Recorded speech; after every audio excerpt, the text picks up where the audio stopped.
All right, we are out and about on a Saturday. Saturday. College game day.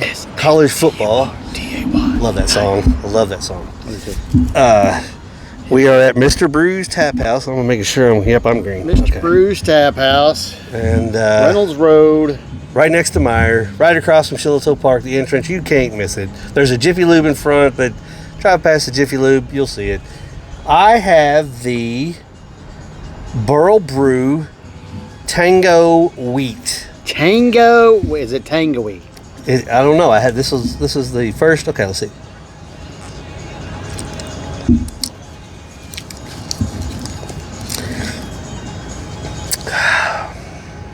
I'm not getting a good vibe. There's a little tango going on, but it's it's just a wheat beer. I'm like, okay, yeah.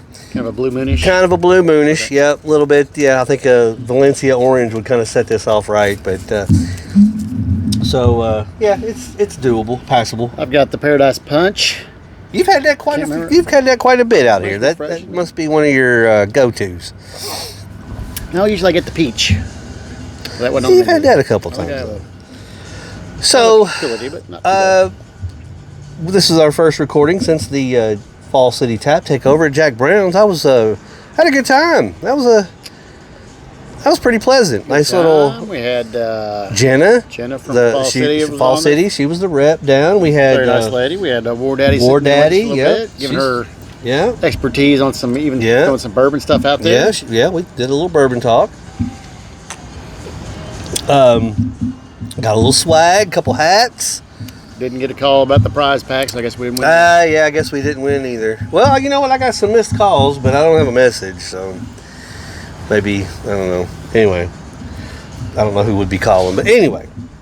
So we were talking about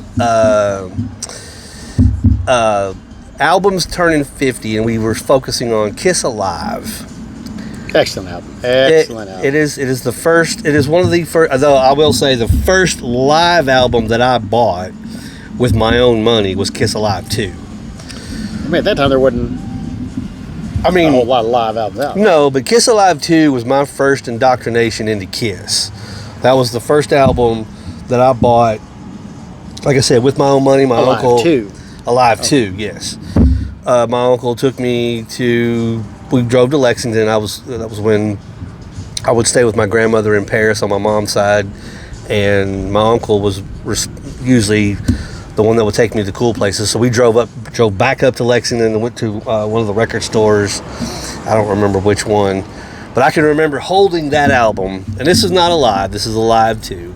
But I can remember holding that album and just entranced with the picture, the big red and orange Kiss, yellow fire Kiss Alive 2, and then you had the 4 individual, Gene with the blood, Paul with the sweat, and Peter, and then Ace just kind of like in the middle of a guitar solo, but they pulled you in. That album really pulled me in. Now, it wasn't until probably I started getting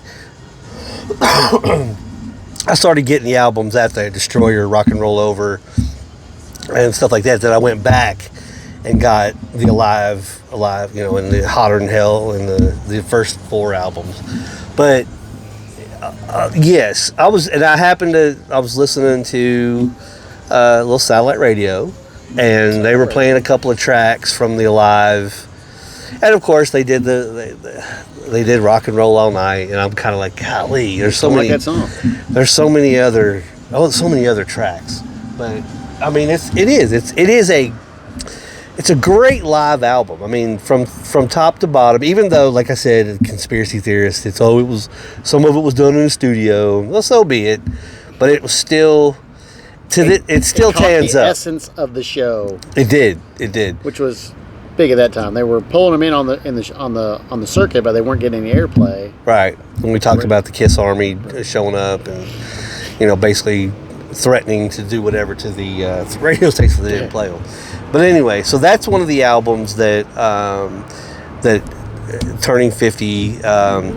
So I kind of went on a lighter side, and I kind of went down a rabbit hole, and I don't know how this ties in with Kiss, but I went down with Rod Stewart and his band Faces before he went solo. And I'm going to tell you right now, I am digging some old school Faces. I've been a fan for a while now, but I've got a couple of CDs that are in my, in the truck and all that, and it's one of those situations where haven't listened to it for a minute. Oh my God! Now, what was he in that band? He was not. He was the lead singer. He had been in the background. Him and oh my God, it was Ron Woods from the Rolling Stones was the guitarist, and I cannot remember the lead singer, the other singer that was in it. But Ronnie Woods was with Faces before he joined the Stones. It was like I want to say Rod Stewart was the one who was like shy and didn't want to do it, and then finally. Well, kind of, but he ended up being the one that everybody focused on, and the record companies decided, hey, you'd be better off without these guys, right? Which we all know Rod Stewart's solo career, it is what it is, Hall of Fame, whatever. But if you go back and listen to some of those, just the bluesy records of Faces, it's oh my God, it's really. I don't know if I've ever really even delved into any of that. So some of his hits, like "Stay With Me," there's another one, a couple others that were done with Faces, and then of course you've got "Do You Think I'm?" That was Rod's solo, but a lot of his he redid them as a solo. And I've seen him live twice, and he puts on a great show. I mean, to be we saw him, I don't know, probably 2008, 2009, maybe in Louisville. Carlos Santana opened up. That was a pairing. I couldn't believe that. I went to see Santana, and I ended up, obviously staying for Rod, but it was a great show. He put on a really good, high energy. Not a big Rod Stewart. Something about him, I mean, acquired taste. He is an acquired taste, and I'm not a huge Rod Stewart solo fan, but like I said, Faces, I can get behind all day. But I've kind of went down that little rabbit hole in that aspect of it again, just listening to their stuff and whatnot. So, but we said we were going to kind of focus on. So that's kind of my little. Since our last broadcast, that's my little unveiling of, went back and revisited some Faces albums. A little hidden gem for you there. Yeah, a lot of hidden gems, really. So, but and we were talking about the band Mojo Thunder. Yeah. And upon looking around, they were actually from. I know. I couldn't believe that. I don't think I've heard of them before.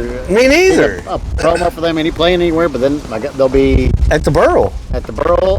Later on, but I think they're in Harrisburg at the end of this month. Yeah, they're going to be in October. I think it's October. You said October 11th or something like that. They're going to be down at the Burl.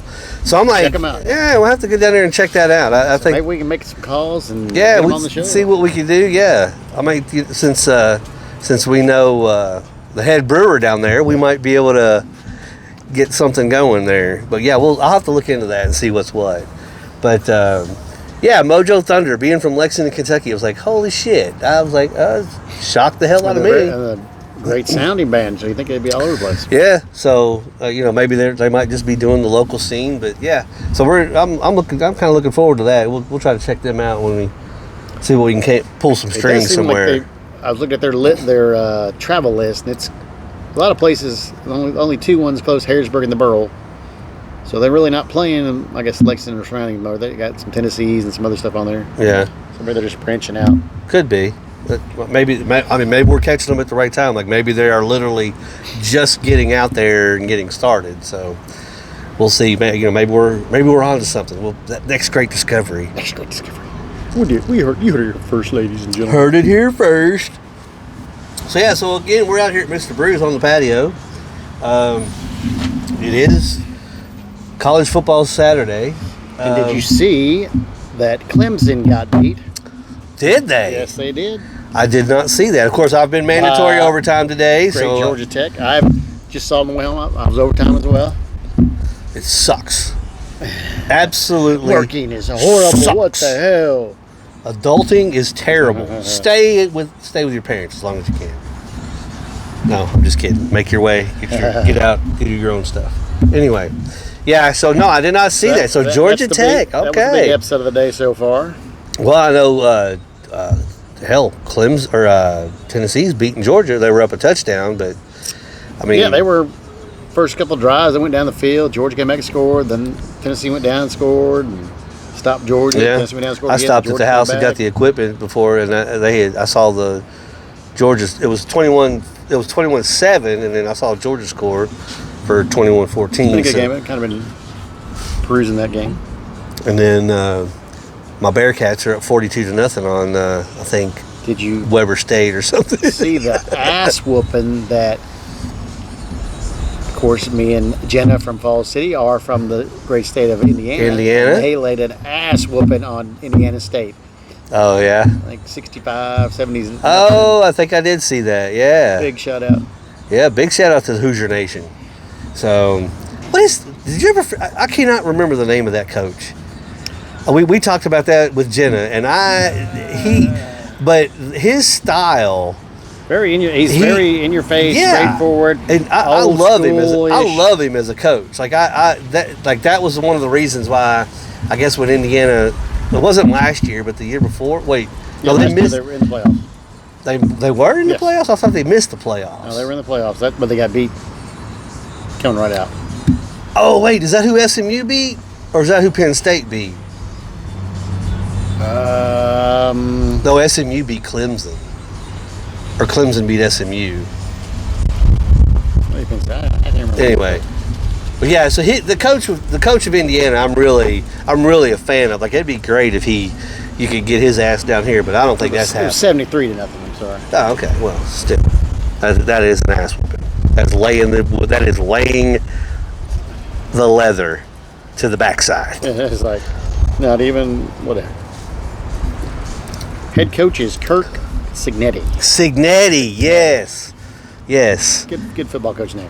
Yes, that is a great football coach name. So yeah, I seeing him, his bravado and everything last year, it's like, yeah, you know what, I can kind of get behind that dude. A lot of people didn't want to give him love, didn't want to give the team love, like, oh, he shouldn't be in the playoffs. And they got beat in the playoffs, but I mean, they played good all year. They played the schedule they had.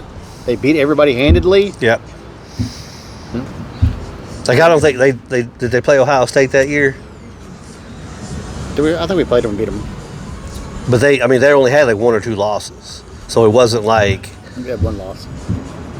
it was Ohio State. So okay, and I even think they played Ohio State close in the first half. Like, I think it was like within a touchdown or something until halftime, and then of course you guys just wore them down. But anyway, but yes. But I want to say, early on this season, I had some people all excited about or upset that Ohio State was ranked so high and going to be number one after the first week. And they were saying LSU should be number one because they beat the big bad Clemson. I said, number one, the game was close and they both struggled, and Clemson's not that good. And we've seen Clemson almost got whooped last week and got whooped this week. So your Clemson win is not looking good. No, not at all.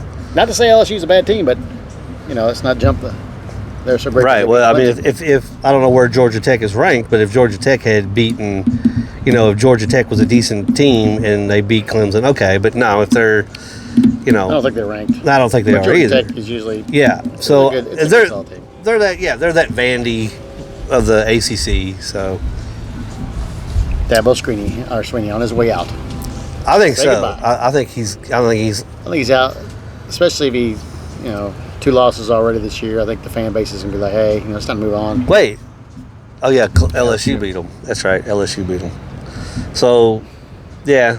So we'll see, but yeah. He's not playing the game as far as transfer portal and all that kind of stuff. He's decided he wants to do it his way, and of course, it's not working out for him. Well, those old school coaches that doesn't fly nowadays. You have to use the tools that are available to you. So, but yeah, you don't have. There's no time for developing right away. Nah. You get your portal guys that are, have got experience, and then you can develop kind of behind them, and then you're ready. But if you got to fill in holes, you can't wait for a year for your development. Right. So, But anyway, so so your boys play Ohio University today. So Play the Bobcats. Yep, got the Bobcats. That's a MAC team, right? Mm-hmm. All right, so we'll see how that goes. They beat West Virginia last week. Last week. Yep, West Virginia's playing Pitt today, and they were up 7-3 when I checked last time. But bless you. Thank you. Wow, allergies are kicking in. Anyway, so back to the music scene. We were talking about Mojo Thunder. Mojo Thunder. You have turned us on to Gunshine, and damn it, for the life of me, I cannot think of what that other band is. And that's kind of one of the things with the band. Talking about Greta, or are you talking about the other one? No, the other one, that kind of the 70s vibe. But that's kind of where I failed to mention that. Went from Kiss to Faces, but that band that I can't remember the name of. That's what kind of led me to go down the Faces route, because it has that 70s, that the 70s vibe. Yeah, so Mm-hmm. I was like, all right, so you know what, Faces, all that's kind of bluesy. So I pulled out some old CDs. Ooh, CDs, kids, that's right. That's better than albums or. Well, tracks. I mean, we can't have an album. Don't have a phonograph to go in the car. So, trust me, if we had that, that'd be awesome. Be able to put your vinyl, play it on the go. I mean, I do have I got a turntable, some vinyl at the house. I still have my turntable. It's over at Mom's house, but I do have some vinyl. It's funny because the latest vinyl that I bought, I actually did make sure that CD Central, which sadly to say they are no longer around. The name CD Central has been retired, and Steve Barron has retired. And kudos to you, Steve. 30 years of serving Lexington for local music and just having an old school record store feel. Now, is somebody else replacing them? Yes, they are. So I don't know that. Technically not. It just won't be CD Central. And I'm hoping that they keep most of the employees, all the employees. I don't want to, in today's day and age, I don't want to see anybody lose their job. But it's such a cool place to go. They support local music. They support, So when Billy Idol's new album came out, I asked them to order it on vinyl and CD. And that was the last vinyl acquisition that I got, was the Billy Idol Dream Into It album, which is a very good album if you're a Billy Idol fan. It kind of has a little bit of his early 80s, albeit, I mean, not as hard as, not that he was ever like super hard rock, but he came from the punk scene out of London, from Generation X, and then came over to the States. The record company paired him up with Steve Stevens, a tremendous guitarist. Holy crap. And the rest is history. So if you get a chance, Billy Idol, Dream Into It is a great album.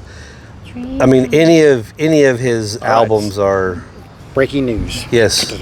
That band's name was Jailer. Jayler. All right. So replace the I with a Y. Took me a minute to find out. And we have Jailer. Okay. So it's Jailer, the name we can't remember, but I can't remember. So, but watching them on Instagram, that's what led me to go down the Faces rabbit hole.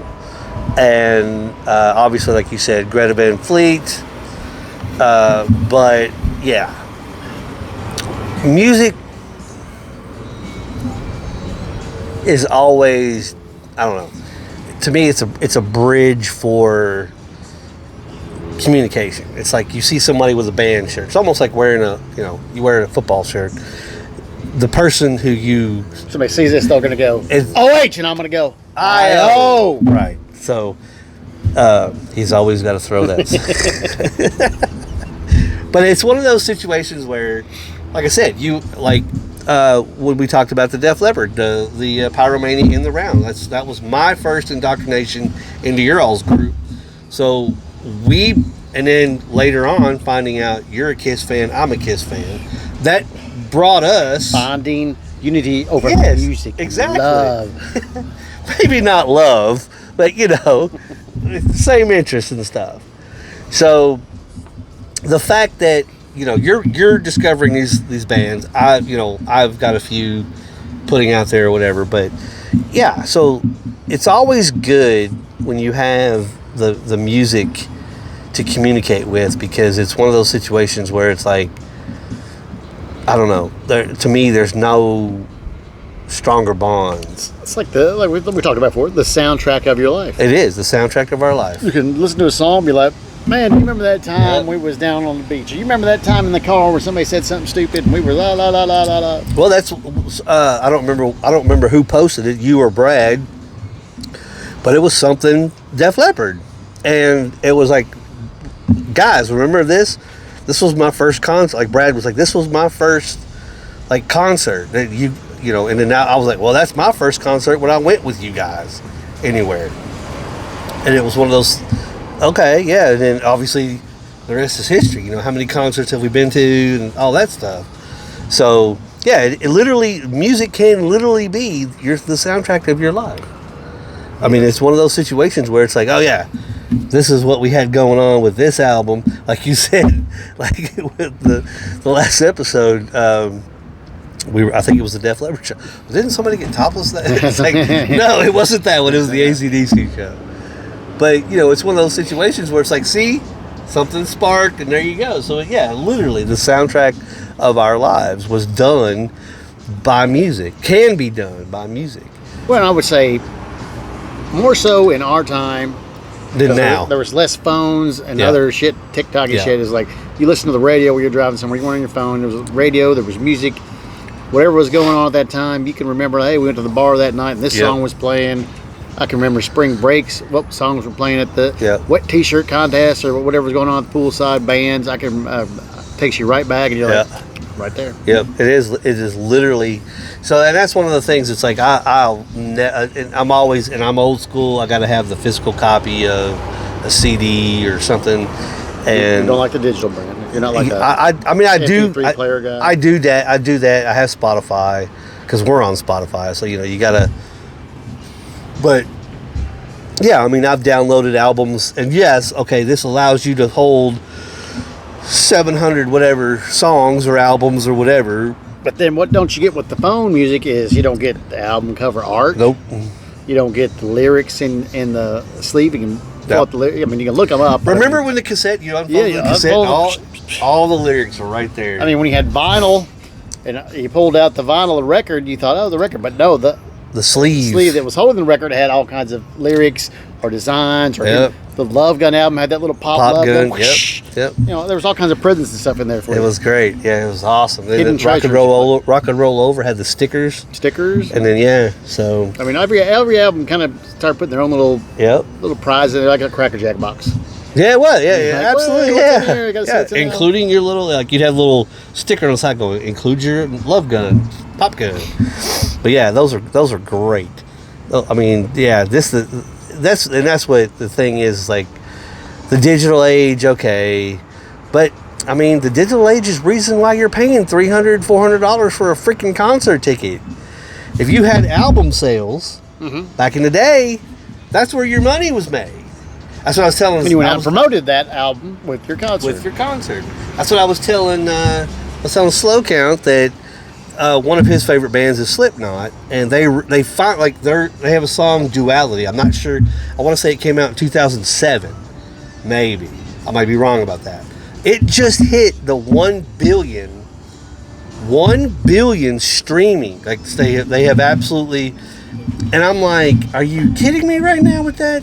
If they had album sales to go by, you would have the platinum status or whatever it was instead of having to be downloaded and streamed. Whereas... Shout out, we're going to live there for us. Oh, okay. Jason's got the live version going. Rotate your phone. Well, it's that way. It did the other night, but now we're going to be like this. All right, well, we'll be like that. We're good. So if you had album sales and could base everything on your album sales, then your concert tickets are going to be lower. And oh, by the way, guess what? You're going to get hit singles quicker. Because what do? You release a hit single off the album. No. Yeah. That allows you to do, remember cassette singles? I do. And then 45s? Oh, the 45. The 45. Yep. Okay. So, you can go. There's so many avenues you could go. But no, we got to have it ready. We got to have it immediate. It's got to be downloaded. Well, guess what, folks? Download don't get you shit. Don't get shit, bros. It allows you higher concert tickets, higher album prices.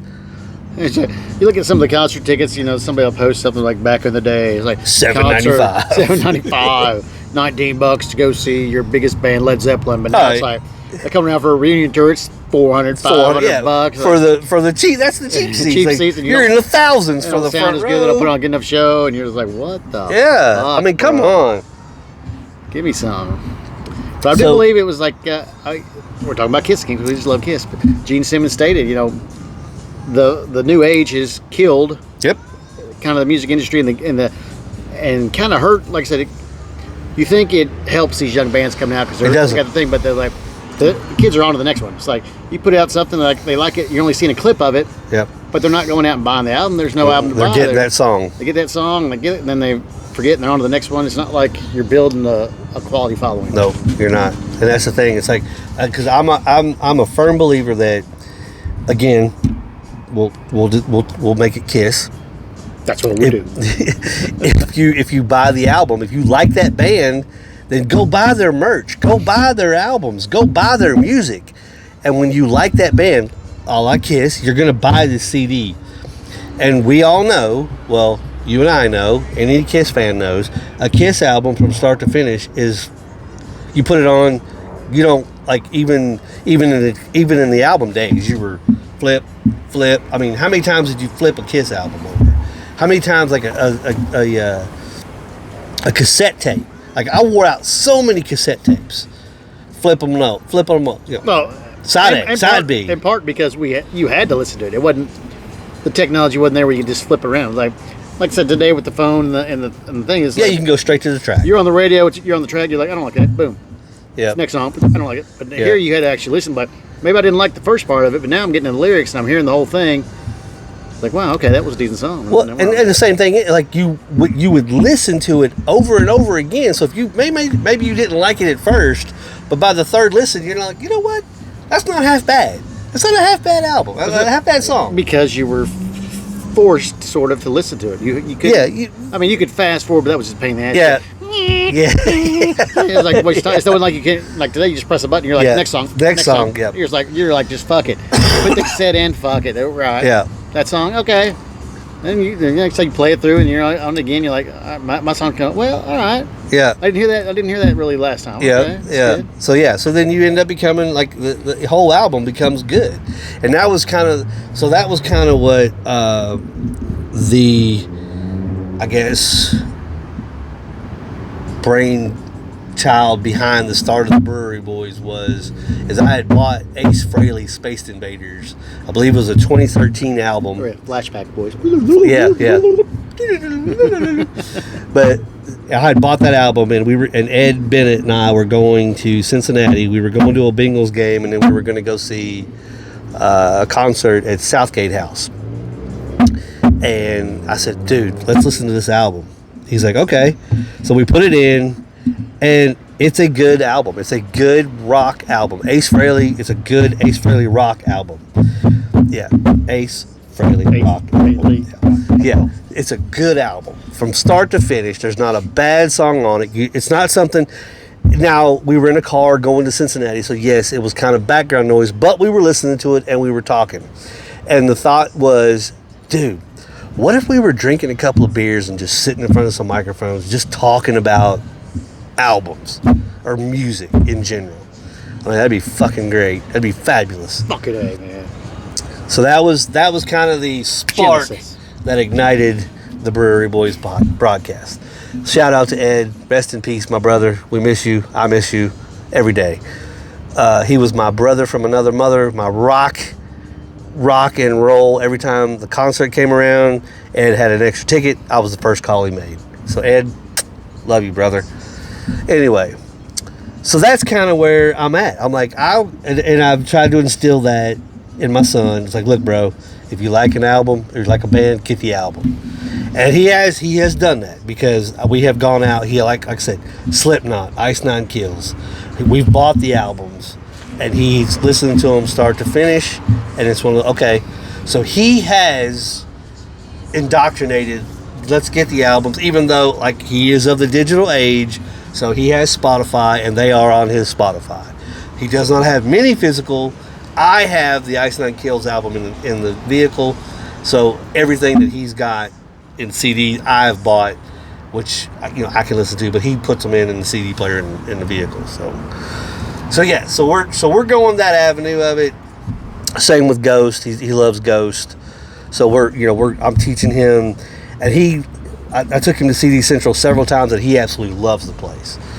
So like I said, back in the day, I'll say this, and then I'll go back to the other part. But back in the day, when you walked in a record store, the album cover, the artwork, the photograph drew you in. Was what you're like. You may never heard of that band, but you like see that art, you're like, oh, that's a fucking badass cover.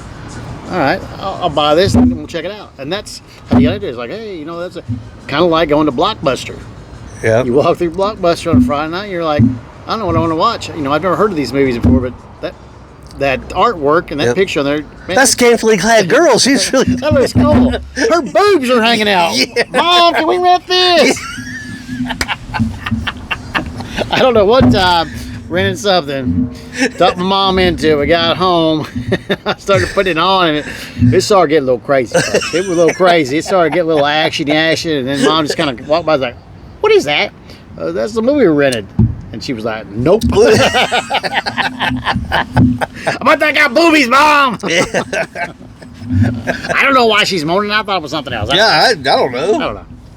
Yeah, those are great. Those are great. With times. the Blockbuster, you pick generally you pick the movie by the cover of the box. Yeah. Unless you heard about it. Unless you knew about it, right? Exactly. You're walking out. I mean, you just walking in. You're like, all right, that looks cool. You read the box. You at least read the box. Yeah. And, hey, that looks cool. Same with music and albums. You went through the music store. You read the back or whatever. You're like, man, that cover looks sweet. Like you said, like the Alive. Man, look at that. Look, Gene Simmons spitting. Who's this guy with makeup spitting blood? Yep. Let me check this out, man. This might be cool. Yep. Cool shit to listen to. I mean, it was, I was hooked. I was hooked.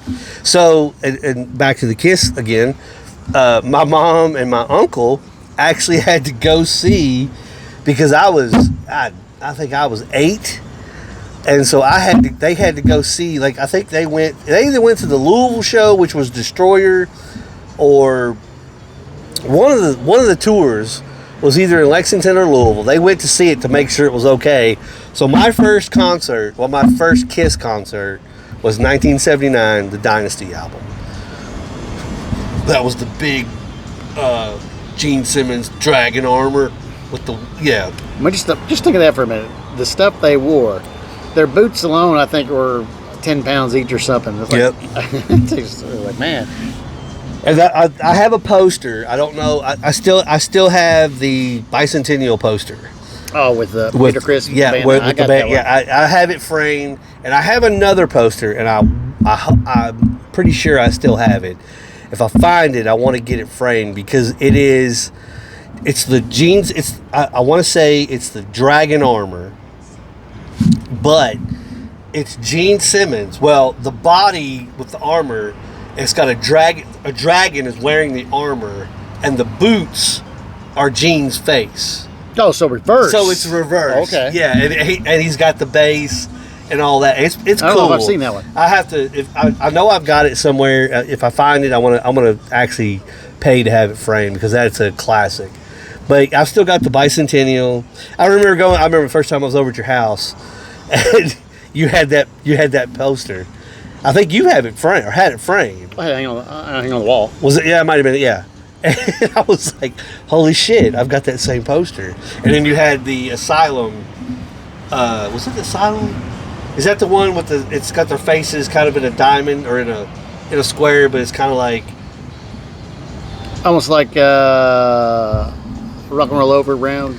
Yeah, but they have no makeup, and it says and it's got like a pastel kind of. Yeah. I think that's Asylum. Well, you had that flag over your speaker. I was like, yep. We had already been to Def Leppard, and that's when I discovered you were a Kiss fan. I was like, this guy, yeah, all right, yeah, we're cool.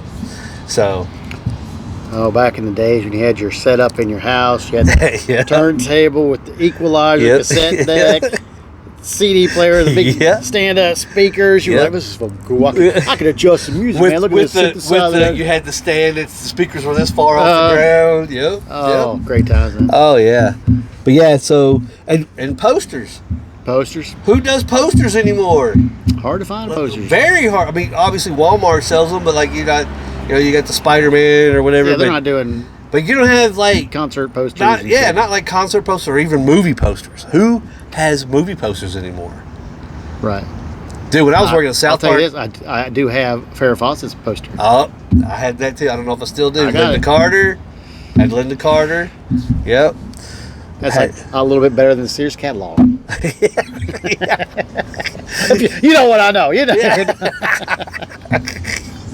They're going, what's a catalog? A Sears catalog? What are you talking about, Sears catalog? Yeah, what Sears catalog? What's Sears? What's this boy talking about on the telephone? I couldn't believe Jenna didn't know what Sears was. Exactly. That was like, what? She was a little younger, I think. She was what? They say she was 35 or 30 something. But still, you don't know what Sears is? But yeah, it was big back in the day. It was big back in the day. I mean, that was your Christmas catalog back in the day. Oh, when that showed up in the mail, boy, that was I went through. You had the markers like, I want that, that. Yep. Like, all right. Yep. Here you all go, right, Mom. Mom. Where's your Christmas list? Right here. What? My dad, that's why we moved here, worked for Sears. He came when I was born in Indiana. We had to move here because he got moved at the store. So he worked at the mall. At the mall. Okay. He used to ride a moped from our house up to here. You did? He did. That's how he got to work. Really? I did not know that. They bought it at Sears. He actually just recently just put it into an auction. He was going to sell it because it wasn't working. But a lot of times in the neighborhood, I rode that moped everywhere. It was a cool little moped. Wow. How much? What's he selling it for? I don't know. They sent it to auction. Oh, he's going to auction it off. Okay. Well, I didn't know that. Yeah, I didn't know that about Pops. Yeah, worked at Sears. I know he worked at Sears, but I didn't know. I got my, that's why I always wore Zips and Wranglers back in the day when Wrangler wasn't even cool. Yep. Now it's Wrangler and Levi. So, but yeah, bye, boy. Whew. Arcades, remember? Oh, bro. The old video games. Aladdin's Castle right over here. You had Tony's Arcade down the street. Right at Romney, right down Green there. Green Machine was out at Turfland Mall. Yep. I mean, you go in there, you could smell the burning wires. Yeah. All the noises of the games, bipping and beeping. Yeah, you had your handful of quarters. I mean, you went to that machine, you put your dollar bill in, got your handful of quarters, and that handful of quarters lasted you a while. 4 quarters lasted you a while. We go on this fucking Gaddy Town or somewhere now, you like, number one, they don't give you quarters. No. They give you a card, but it's like... Yeah, card, yeah. Whoop, gone. Like, how much does that cost me? Yeah. 10,000 credit. Like, why do we even say 10,000 credit? Like, 1 credit, 2 credit. Why can't we go from 1 to whatever? Why do we got to be like, this one's 10,000, this one's 60, this one's 20. Why is it got to be It's all the money. I would love, and I know, like, people have said, like, there's the Burl Arcade downtown, but I would love somebody to open up something like that out in this area. A stand-up arcade. It doesn't even have to serve beer. Old school arcade. It doesn't have to serve beer. Main event or something with that bullshit. Yeah, no. An old school quarter arcade where you go in, you bring a $1 bill, $5 bill. Dude, when we were at Dream Machine, when I went to Dream Machine, what was the Russian Attack? There were several games that I bring $5, dude. I'm done. Like I'm set. Like all my quarters, I rule. I mean, that's all you got for the day was. Yeah. Like, here's a couple bucks. Here's $5. Yeah, I rule the night. Like, okay, we'll see one quarter is going to last me at least 2 hours. And it's like, okay, sure. So yeah, we used to ride our bikes up there, man. It was great. So ride my bike all around this town. Yep. I was 10 miles down the road with a day trip. Oh yeah. We used to ride out to the castle from the house, come back. Parents said, that was back when you could do shit like that. And that's when Man of War was being constructed too. The area of Man of War by Harrisburg Road stuff, when we first moved there was grass. They had it kind of lined up where they were going to build a road. Which was Man of War. But it was just grass. So we used to go over there, play football. We used to climb the rocks, all kind of stuff. Now you look at it, it's like, man, time flies. Sometimes you go to the neighborhood, I don't even recognize it because it's so built up. But yeah, so if anybody wants to open up a stand-up arcade, classic old school games, don't make it. Come on with it. I don't need $1. I don't make them 25 cents. Even back in the day, Dragonlance or what was the one? Dragon's Lair and Space Ace. Those the new animated. Those were even a fucking quarter. So you got a quarter or 50 cents was. A couple games were 50 cents. Some couple, most were a quarter. But most were a quarter. It was great. It was awesome. It was awesome. Like I said, being in there, your parents went shopping, or it was either dropped you off for the day. It was like you go to a movie in the arcade, and they're like, "We'll pick you up in 10 hours." Okay. Later. Like, here's $5 for 10 hours. Yeah, go see a movie and play some arcade. And you usually came home with some change. It wasn't like we spent all $5. Now, occasionally you're shitty at a game. Okay, fuck it, I'm done. But then you're like sitting there going, okay, guys, let's go. No, we're done. We're not done. Yeah, you're busy. It used to be that you took your quarter, you put it on the machine. You knew you were next where your quarter was. Yep. Yeah. Oh my God. Good old days, bro. But yeah. Kids today do not know. Record stores, stand-up arcade, old school stand-up arcades. Oh shit! Remember Godfather's Pizza? The best pizza ever. We had like Little Caesars, or not Little Caesars. Sir Pizza was one of the ones where you could go. You still had the phones. You could call. That was so. Here's our Saturday. We were living off Waller Avenue behind Imperial Plaza. We lived in those apartments back there. Saturday morning, we would ride our bikes. Everything, isn't it great? Everything happened on Saturday. Saturday's beautiful. Just like today. It's Saturday. Started out with cartoons and went from there. That's exactly right. So, hop on the bikes.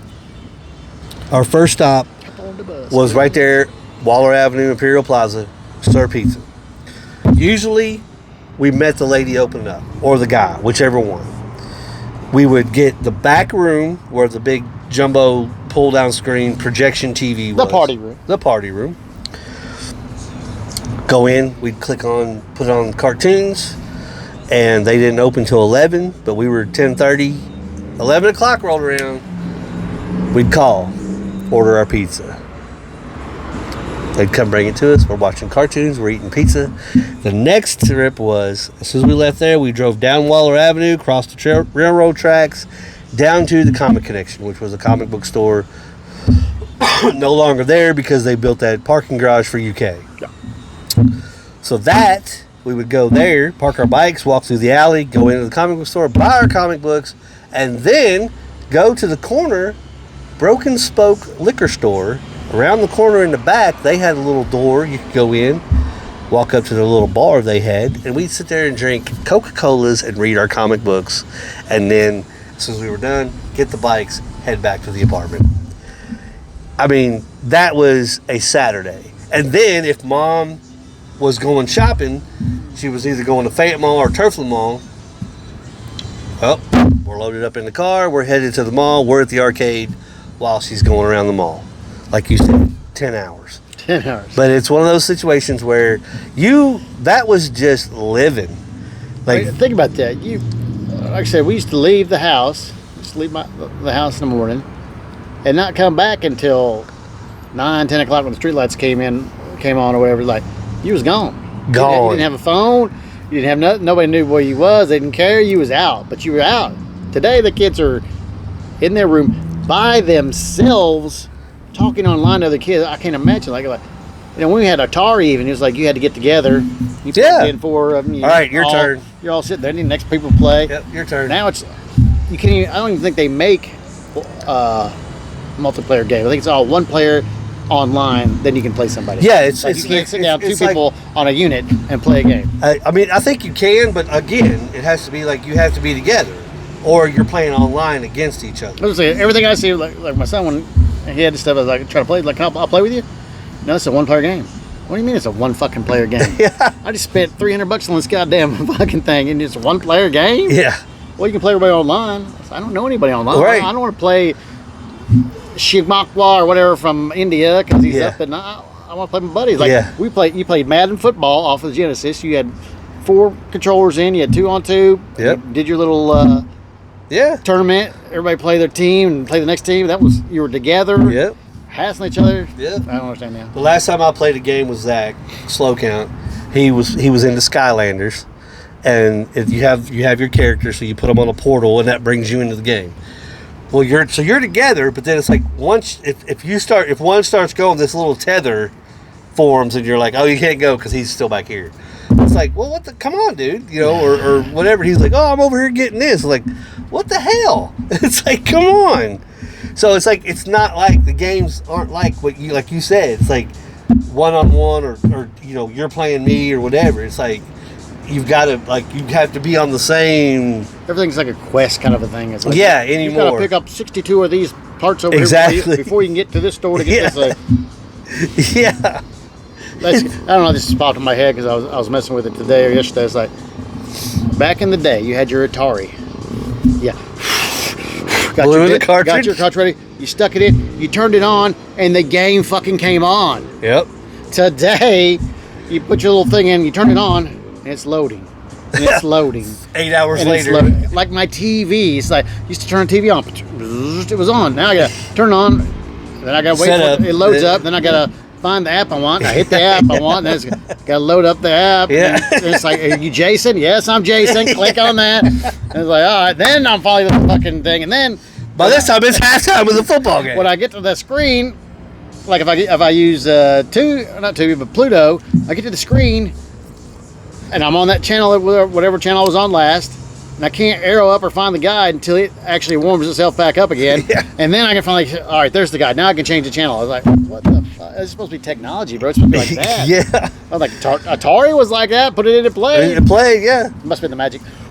Yeah. It's gone, baby. Yeah, I forget what it was, either Pluto or Tubi I went to, and the last thing I watched was the Addams Family, and it took me right back to like the Addams Family channel, and I was like, oh shit! I'm like, no, I don't. I want it.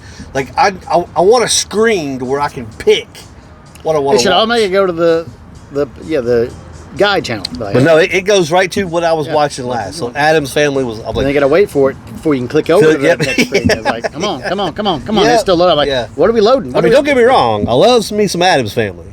I love the Munsters, but my God, you gotta flip a little bit. Yeah, there's sometimes when we were talking about what was the movie? Hot Dog the movie. I was watching that and it was like, okay, yeah. The Chinese are downhill. You are right. Yeah. All for the Chinese. And the guy goes, what in the fuck is a Chinese are downhill? Yeah. But the funny thing, he wasn't even Chinese. He had the Japanese. Yeah, he had the Japanese. Yeah. Still, he's like, that movie's what in the fuck is a Chinese? And I forgot it was the guy from A Werewolf in London was one of the main characters. Yeah, he was in a lot of those 80s. Yeah, I forgot all about that. Like, I remember American Werewolf in London, but it's like, and you remember not his love interest girl, but the love interest of the older lady. Shannon Tweed. Yep. Yes, it did have a booby scene in it. Yeah, several. That made the movie even better. Yeah, several. So I had Sonny's side. Hot dog, not hot dog. I had Sonny's side down. Yeah. And I had Sonny's side all the way around. Yeah. Oh, I love that movie. Those are classic movies. Classic movies. Everything from the 80s. Every movie from the 80s is pretty much good. Oh, my God. Love it. Buckaroo Banzai. I watched that recently. That's a great one. It's on a lot, actually. I love Buckaroo Banzai. That's another one that, of course, Peter Weller, RoboCop, and all that stuff. But you want to there's some Jeff Goldblum's in that. There's a bunch of actors that are big time now that they were getting their start. John Lithgow. Yep, he was Emilio Lizardo. Yeah. That movie's classic. I mean, just kids today. Go back, find the 80s channel movies, start watching them one after another. Boom, boom, boom. Yeah, just binge them. They're hilarious. I mean, there's some duds out there, no doubt. Yeah. But just the slapstick comedy, the unpolitical correctness of it all, and just that was a time when it was all humor. Pretty much, it was all humor, funny. You made fun action of it. Stuff, and you were like, "This is fucking stupid and hilarious." You made fun of everything. Like we talked about Trading Places. We talked about Stripes. I mean, half those movies can't be made now.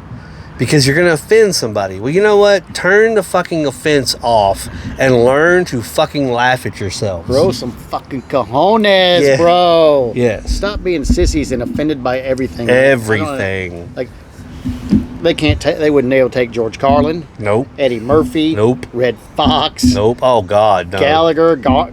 George Carlin. Well, you said George. But yeah, Sam Kinison. Sam Kinison. Oh, Andrew Dice Clay. Andrew Dice, they'd be like flipping. They'd be flipping, bro. I'd be like, I mean, what? What the fuck is this? This is ridiculous. I'm being triggered. I have a trigger warning. Yeah. I'm a trigger. Trigger this, bitch. Yeah. Get off your triggers. I'm so sick of that shit. Trigger warning. Trigger from what, man? Yeah. Like, what did you do to develop PTSD? It's like, come on. There's no reason. I mean, yeah, okay, Dice was a bit harsh, but come on. It had some cuss words. I mean, it's fucking comedy. Nowadays, it's like you say apple. Like, oh, my God. He said apple. Trigger warning. I can't. Shut up. Yeah, it's ridiculous. That's ridiculous. You know, comedy. This bitch was sucking my God. I mean, you can't get that shit away. Censor bit. Oh, we're a little delayed. We're delayed on the censor button. Oh, that shit was we funny. drove all the way to Cincinnati listening to that album. I mean, start to finish, all the fucking way. By the time I think we finished the trip, we'd heard it like 20 times, and it was still fucking funny. I watched it today, the clips they showed today. It's hilarious. Oh, I remember that. So funny. Like, I watched, somebody posted, or I don't know, I saw the Sam Kinison bit from Back to School, where he's just like, MacArthur, it's like, it's hilarious. I mean, I didn't know you wanted to be Mr. Helper. Yeah. Good answer. I'm gonna be watching you. Like I said, people just can't take. I don't understand. People's whole mental state is just. They've been. I think what it is they've been programmed by a certain side that everything is triggery and you have the right to complain about everything because you know I'm gonna collar you and it's okay. It's like, oh, if that guy pulls out in front of you, oh your cup's not sitting right. Oh, you're okay. It's not your fault. Just get over it, bro. Laugh. Shit's funny sometimes. Laugh. It's okay. What is it? What Jim Valvano said? Laugh. Spend some time laughing. Spend some time in thought. Spend some time crying. There were a couple others who's like, that's a full day. He said, as a human being, that is a full day. And it's like, yeah, that about sums it up. I don't know how people spend their whole lives in just bitchy mode. Like everything's so offensive, and it's like, I can't do it. I see something. If I trip and fall, I'm laughing at myself. Oh yeah. Somebody else is like, I'm gonna make sure nobody's looking, but I'm laughing. Somebody trips and falls, like, where's the manager? I'm suing. I can't even. Yeah. People piss me off, man. Tired crybabies. Fucking crybabies. Yeah, people are so. Working in retail so and all that. So I hate people. Hate people. All right, that's enough bitching. That's enough bitching. So we're sitting out here, Mr. Bruce. Mr. Bruce Tap House, Reynolds Road, right next to Myers, and we've had a few cars come in. Nobody's really said much to us, so we had a couple of looks, but it is what it is.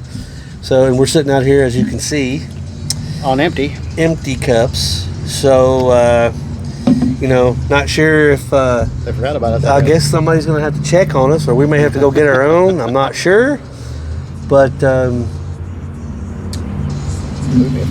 was gonna. I sent you the beer menu. Oh, yep. Oh, that's right. We're live on yours. What up? Somebody watching us? Missy's watching us. Hey, Missy, what's up? Missy. Hey, Missy. How are you? All right. Somebody's watching. Somebody cares. Got to catch you off, though. We got to go get some beers. Thank you. We'll be back. Don't worry. So, anyway. Oh, we're back already. So, speaking of going back to the music genre, what would you say is your, other than the local, like the Gunshine, Mojo Thunder, and Jailer, and stuff like that, what would you say is your favorite band or area of music right now? Well, I'm always 80s hair metal. Right, but has anything something that's caught my eye as of late? Like what has caught your eye as of late? Well, other than like the Mojo Thunder that I was into this week, just genre-wise, I would say I've listened to some 60s and also some 50s doo-wop stuff. Okay, but nothing like of this era, like nothing going on. Nothing of this era and time period excites me per se. Like, I see these new bands, that kind of stuff, yeah, but I mean, like, on the radio and stuff, like, nothing really, I don't know. No? I'm an old soul. I like substance. A lot of the new stuff doesn't have substance. A lot of. I was. That's what I said. When I see these, and I think, wow, if that excites me, it's like that's pretty good for me. I can get into it. I mean, some of them sound a little old schoolish, but I mean that's good, hard, nice rock. Yeah. So going back to, I think I don't remember who we were talking about, but songwriting. To me, a good song comes from the soul, like you said. But it's one of those things where it's almost like you read or write about an experience, and the feeling that you put into that experience draws you in as a listener or as a fan. Yeah, back in the day, like we talked about before, music and the lyrics had meaning. It was a life story. They were telling things that had happened. It wasn't 500 guys in a room trying to spit out a next pop hit. song. Yeah, next hit, right. This happened to us here. And I wrote it down while I was on the bus, blah, blah, blah, blah, blah, and here it is. Whereas now I think they're just kind of trying to, overthinking the lyrical end of it. Like, they may have an idea that something happened, but then they don't stay true to that idea. So they overthink. It's like, well, what would be popular here? What can we say that would be popular and sounds good? Not the real life kind of a thing. Not like the life experience. Yeah, not like we're not telling what really happened. We're telling you what we think you want to hear that happened. Yeah, and I think it's one of those things where it's like trying to connect with your audience. And that's the thing. I don't think the artists know their audience. Like a lot of them. Some of them do, but some of them, the majority of them, I don't think do. And obviously that's going to go, we're going back to Kiss. With, Paul and Gene writing songs, Ace writing songs about shit they know. Like, we knew Ace drank, so he wrote Cold Gin. It's about, Cold gin. Cold gin. It's about drinking, yeah. It's about going to get liquor store, go around the corner to the liquor store. So, yeah. And even like you go, Guns N' Roses. Like, Night Train. They used to drink Night Train. It's like, I'm on the night train, bottoms up. Mr. Brownstone smoke, doing heroin. So, there's all kinds of, they spoke about stuff that they were doing. And that was the thing. It was like, you don't have that in today's day and age. Like you said, okay, we're going back to the 60s. Like we were talking a couple episodes ago, Jim Croce. Operator, he's got an ex-wife who's living with his ex-best friend in LA. And like through the song, it's like, I got a number on the matchbook. So it's like, okay. And you can see the hurt come through the song. I can't, one lyric is, I can't make out the number you gave me because he's crying, something in my eye and all that stuff. And it's like, by the end of it, it's like, you know what? Fuck it.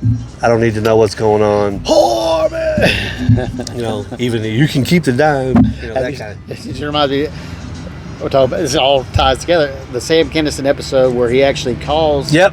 A fan hands the phone and they come all the guys, ex-girlfriend or something. He's like, hey, are you Shelly or whatever? Yeah. Do you remember Brett out here? Yeah. Well, Brett's out here partying with like 1,000 of his friends, and we just want to tell you a bitch. And the guys in the back are going, he's like, whore, bitch, yeah. And Sam's yelling there, like, oh, that's his classic. Oh, that was great. Yeah, those were, that was one of those things where it's like, oh, yeah.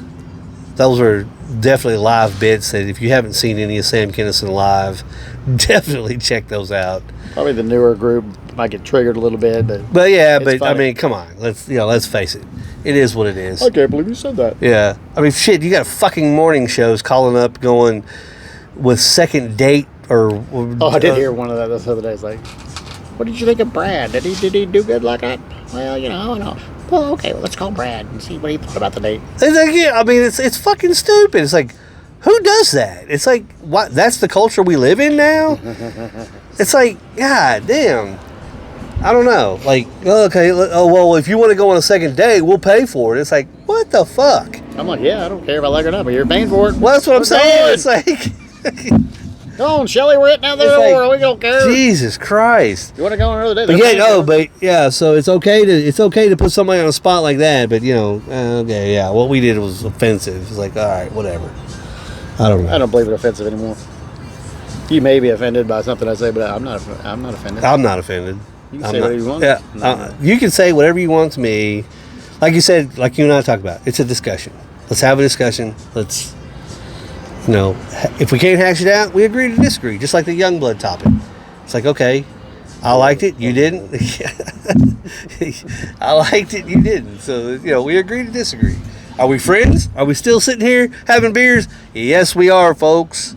We can disagree and still get along. And still be friends and still not have it. At the end of the day, stuff like that, like politics and shit like that, that's just what it is. We can still be friends. Shouldn't be in your friendship. Exactly. I mean, even these people that are laughing at the Charlie Kirk thing and thinking it's a great thing, I got some people that I've seen do that I know, and I'm like, all right, you're kind of a shittier person than I thought you were, but I'll still talk to you and whatever. And I got a little less respect for you. Whatever. Yeah. But I'm not gonna just be like some crazy person and just exactly. I'm not offended. I'll wait around. And I'll try to push you back to the right side. And yeah, like, we'll see. Why'd you think that? We'll see.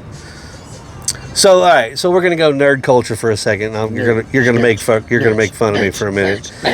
Trying to decide what kind of beer we're gonna get if everybody comes out here. I know. Well, nobody's gonna come out because it's been what are we sitting at? Yeah, we're sitting over an hour and nobody's been out here.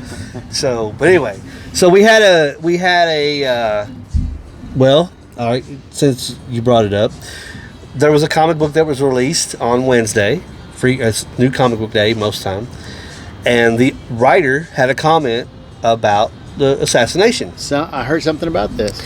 Maybe it was you telling me the other night. It might have been me telling you that. And they pulled every issue. They emailed they sent a letter or sent an email to the distributor. Do not sell anymore. We're pulling them.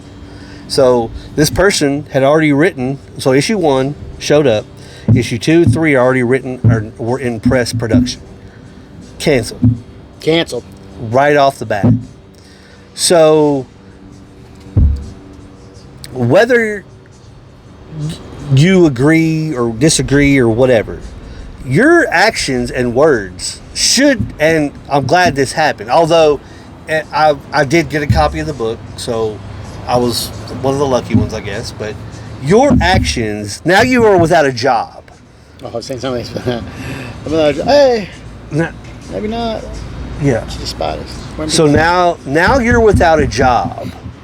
And how are you? So once you hit send on that, did you regret it? They said, yeah. Okay. So if there's going to be an inkling of a doubt that you're going to regret what you post or send, then like Herm Edwards said, don't hit send. You can have an opinion. You can voice that opinion. Just don't put it out there if it's going to cost you your job, because you don't know how these people are thinking. Like, am I glad that you could do it in a way that's not like they're doing? You could say, all right, here I am. Let me be I don't even want to use the word. Let me be on the left for a minute. Maybe you say, I didn't really like Charlie. I didn't like, the stuff he was saying. We disagreed on most everything he said, blah, blah, blah. But you shouldn't shoot him. Shouldn't shoot anybody. You shouldn't. You shouldn't shoot him. That. So you put out that you didn't like him. You say, I didn't like his message. I didn't like what he said. Blah blah blah. I don't like him. Okay, that's your right. But then you can admit and be a human being and be like, maybe somebody for not liking what he said, shouldn't have shot him in front of his little girl and son and wife and all these other people. Maybe they shouldn't have done that. Maybe you should be a big enough human being to admit that's not the society we want to go down. Well, there's a lot of, this imagined hate, a lot of that is these people, most of the people had never met him, had never really seen him, but a couple of video clips here and there. He had never entered their lives, had never had anything to do to affect their lives in any way, shape, or form, other than you decided you wanted to watch that video and got mad about it, and then maybe you continued to keep watching for some odd reason that you didn't like the video and you didn't like him, but you kept watching him, and it just made you mad. So now we're going to put out a post about he was the worst human being, but he's never done anything to you. Like, how do you get so mad about somebody you've never met that never does anything because you don't agree with what they say? I don't. It blows my mind. Like, yeah, hit the change the channel button. I didn't like that video. I'm not going to watch that person. Okay. Do I got to sit there and get all upset and get my panties in a fucking wad and be like, I'm going to kill everybody because he said blah blah blah, whatever on immigration. He said, whatever you don't agree. Yeah. Guess what? This is America. You're not supposed to agree with everybody. We're not trying to build a utopia of fucking lamb follower Fleming, whatever the hell they're called, lemming birds. Yeah, lemming Fleming. Where we all got to be the same thing and everybody's got to think the same way and we're all the Borg. The Borg collective is what I'm thinking. Oh yeah. That's what I think people want. They want the Borg collective where everybody, 1984 the movie, classic. Yep. Where we all have to agree and Big Brother. Big Brother's watching you and you can't say or do anything unless it's approved by Big Brother. That's where you people want to go, and it's stupid. We're all individuals. We all have thoughts. We can all disagree. Yep. The thing is you talk about it. Let's have a discussion. We have a discussion. Maybe we get to the idea is I give a little, you give a little. We'll meet in the middle somewhere, and that's the way lawmakers should work. Yep. Instead of fighting each other on sides, it's like, okay, this bill has this in it. I want it to have this. All right, so we'll take a little bit of this way. We'll take a little bit of that way. We'll meet in the middle, and things work out for the good of your country. But no, we don't do that. No, we don't. It's like, I hate you. You hate me. We're not doing anything for the people. Blah blah blah. Give me my kickback. Yeah. Give me my kickback money. That's all I care about. I'm a congressman. I demand to go into Congress. $1 in my bank account. Next year I'm going to have $2 million miraculously. And the United States people are like, oh, I guess I don't know how we got that much money in a year. That's why. A break. That's how. Anyway, so anyway, so that comic book got shelved, and now the whole series is canceled because that writer. Now they don't have a writer for the series, so we'll see what happens in the future. Usually they might pick up with somebody, but there were a couple of releases that they did there's a new Batman #1 that came out last week or the week before. How do you have Batman #1 at this point in time? Huh? How do you have a Batman #1? They restarted the whole. Trust me, there's multiple Batman #1s, but this is, it's that's the idiocracy of the comic industry is where they run for so long and to get new viewers or new readers, let's restart it. No, damn it, keep it going.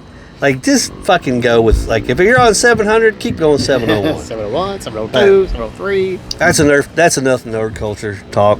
But enough nerds in politics. Yeah. So, the one movie I am kind of jonesing to see is the Spinal Tap 2 sequel that hits theaters this weekend. Started on Thursday, Friday, whichever. I've not seen any previews yet. So.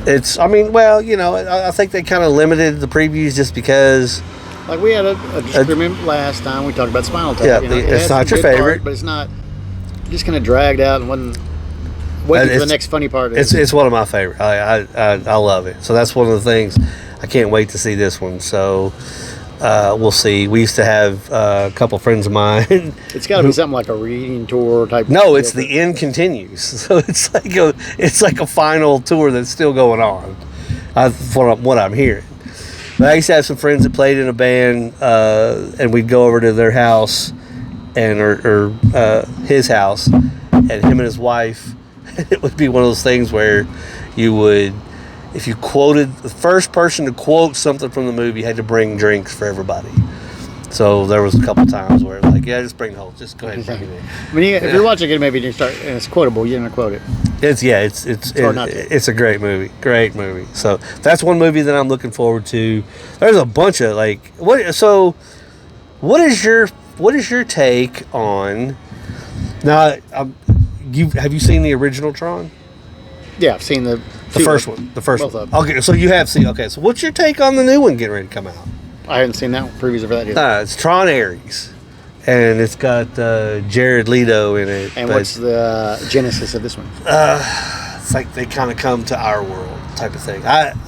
So instead of us going there they and get came stuck in here. the computer, they're like coming one, out of the one, computer. One of the programmers has developed a way to bring them into a program is coming our out. world. Yes. What they call it, programs? Yeah, programs. Yeah. So, and I guess the character Jared Leto plays is Ares. So Tron Ares. And they're coming out for the purpose of to take over. I don't know if it's to take over or what if kind of it's. power would they have coming from there to I don't here know. because they can't bring. I don't know, but you see, like you've got the hunter seekers, the big things that did that, and So they come with everything. Yeah. Okay. So I'm kind of interested to see how it goes, but I'm a big Tron fan. So what did you think of Tron 1 or Tron 2 from Tron 1? Well, obviously, better, worse, same? Well, obviously, different like special effects were different in '84 when Tron 1 came out. But I love Tron 1. It's one of my favorites, and Tron 2 is one of my favorites. I love that movie. It did take me kind of a minute. Like it was first viewing, I saw it in the theater. It's like I don't know. Second viewing is like okay, because I didn't have. I went and saw it by myself, so I could actually sit there and I didn't have to like explain. Okay. Yeah. But so Tron 2 Legacy was pretty good. So I'm a huge I'm a big Tron fan. So I don't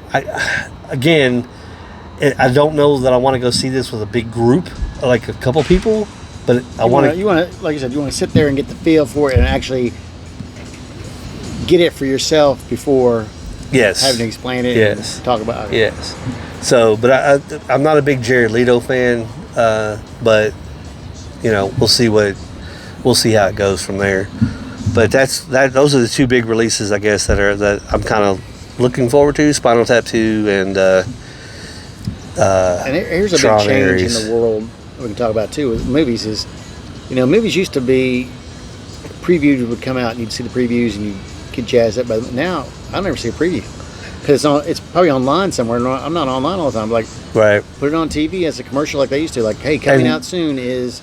And when was the last time? Like, when was the last time you saw a movie that lasted more than a month at a theater? Right. It's like it comes out and it's gone, or it's only on Netflix, or it's only whatever, blah blah blah. Yeah. I'm surprised, in reality, that there are still movie theaters out there.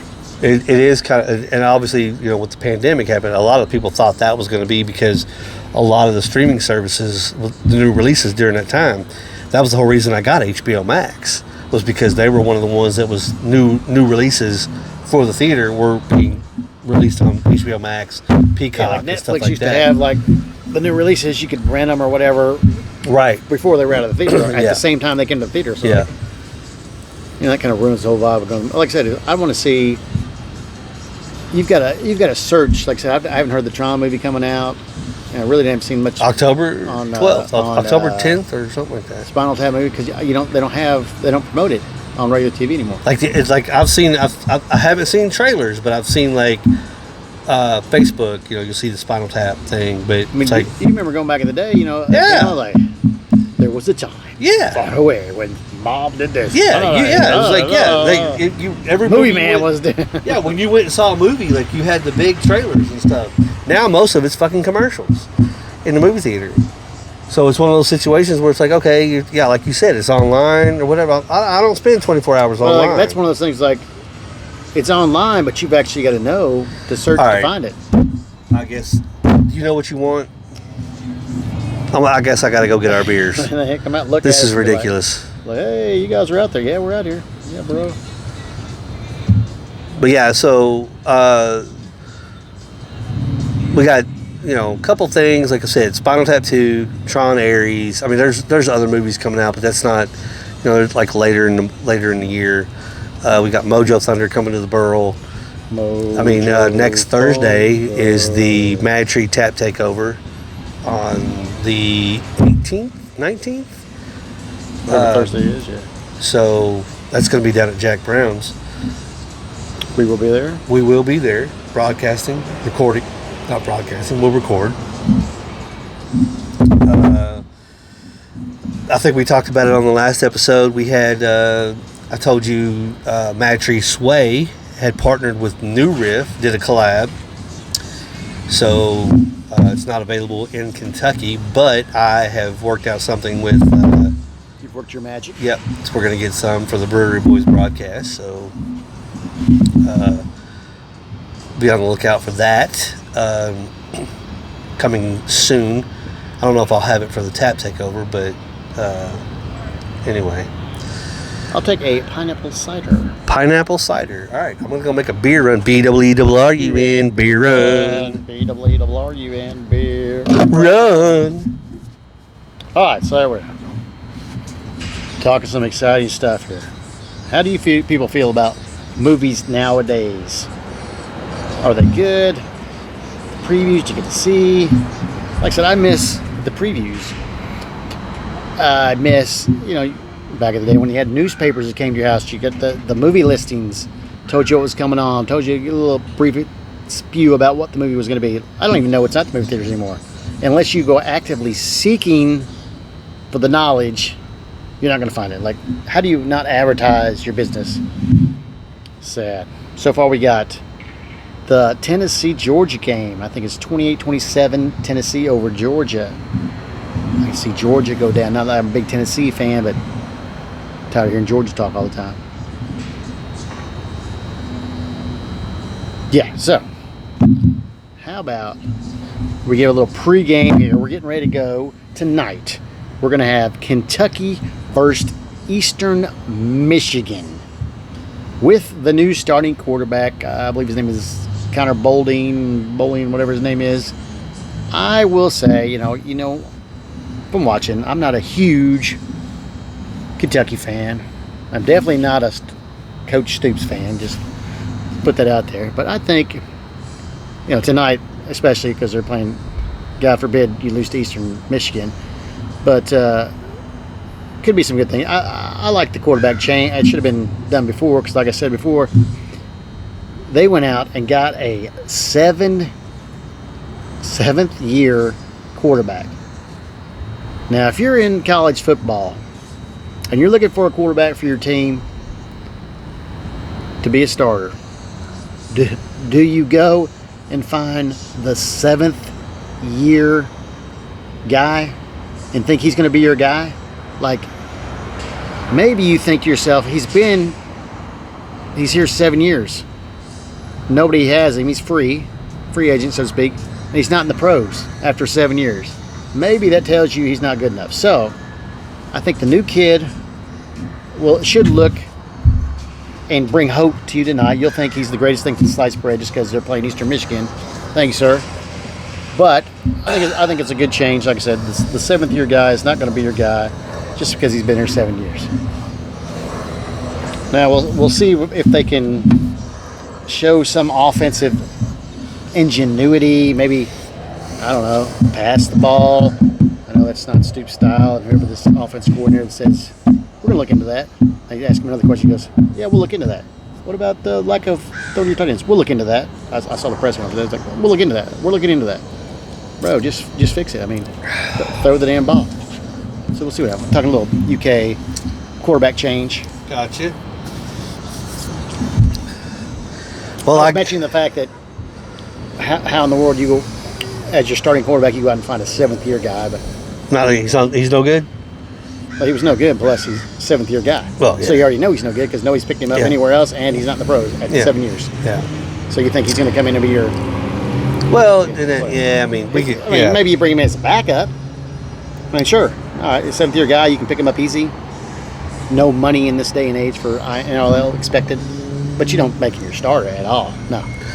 That's what I don't know. I just, it is what it is. But it's Kentucky football, so they got Connor Bolding, or what his name is, starting tonight. That's the kid from LCA. Yeah. So hometown kid. Yeah, hometown kid. So we'll see. I think.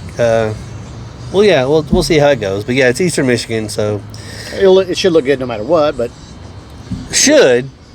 you can still see what kind of throws he makes, what kind of decisions he makes. If Kentucky decides to throw the ball, if they got some kind of game plan offensively, if Stoops is not sitting on the sideline yelling about a flag from 20 minutes ago about a holding call, right, and actually in the game coaching it, right, blowing there, whatever. I did explain earlier that I'm a Stoops fan, as you. We know. And I'm not a Kentucky fan by any means. So. And Georgia is up now, 30-28. Oh wow, okay, that's a bit of a. They've come back a little bit. It's going to be a slobber. I think Pitt's taking over on West Virginia as well. I think it's like 17-14 or something like that. Was the bartender happy about that move? She didn't really say. She's kind of quiet. I did ask about if we have a server, and she didn't answer.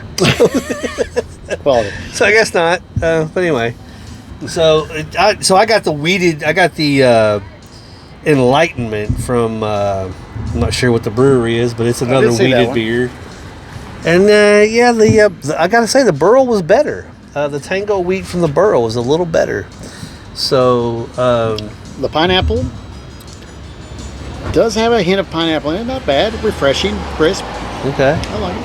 Another good pool patio beer there. Yeah. Oh, here comes a crowd of people in matching T-shirts. Looking excited. Yeah. What time? Game should be about ready to start, right? These are not game people. No, I don't think so. No. Whatever. I think you're right. Look good for them for finding a place to go. So, but anyway, yeah. I mean, let's eat and do whatever. But I don't know. They're looking at the watch. So it's like, well, we got there's too much time. So scared to open the door and win. Let's see. Okay. Yeah, that's kind of Door pulls open. Walk inside. Can we not open the door? What are we doing here? I mean, maybe we're waiting for more people to show up or something. I don't know. But yeah, it's almost like they're scared to walk in. Like, they're going to come to the patio, but you got to go inside to get seated at the patio. You're not gonna find a server to come out and greet you here. No. So it's kind of okay. Anyway.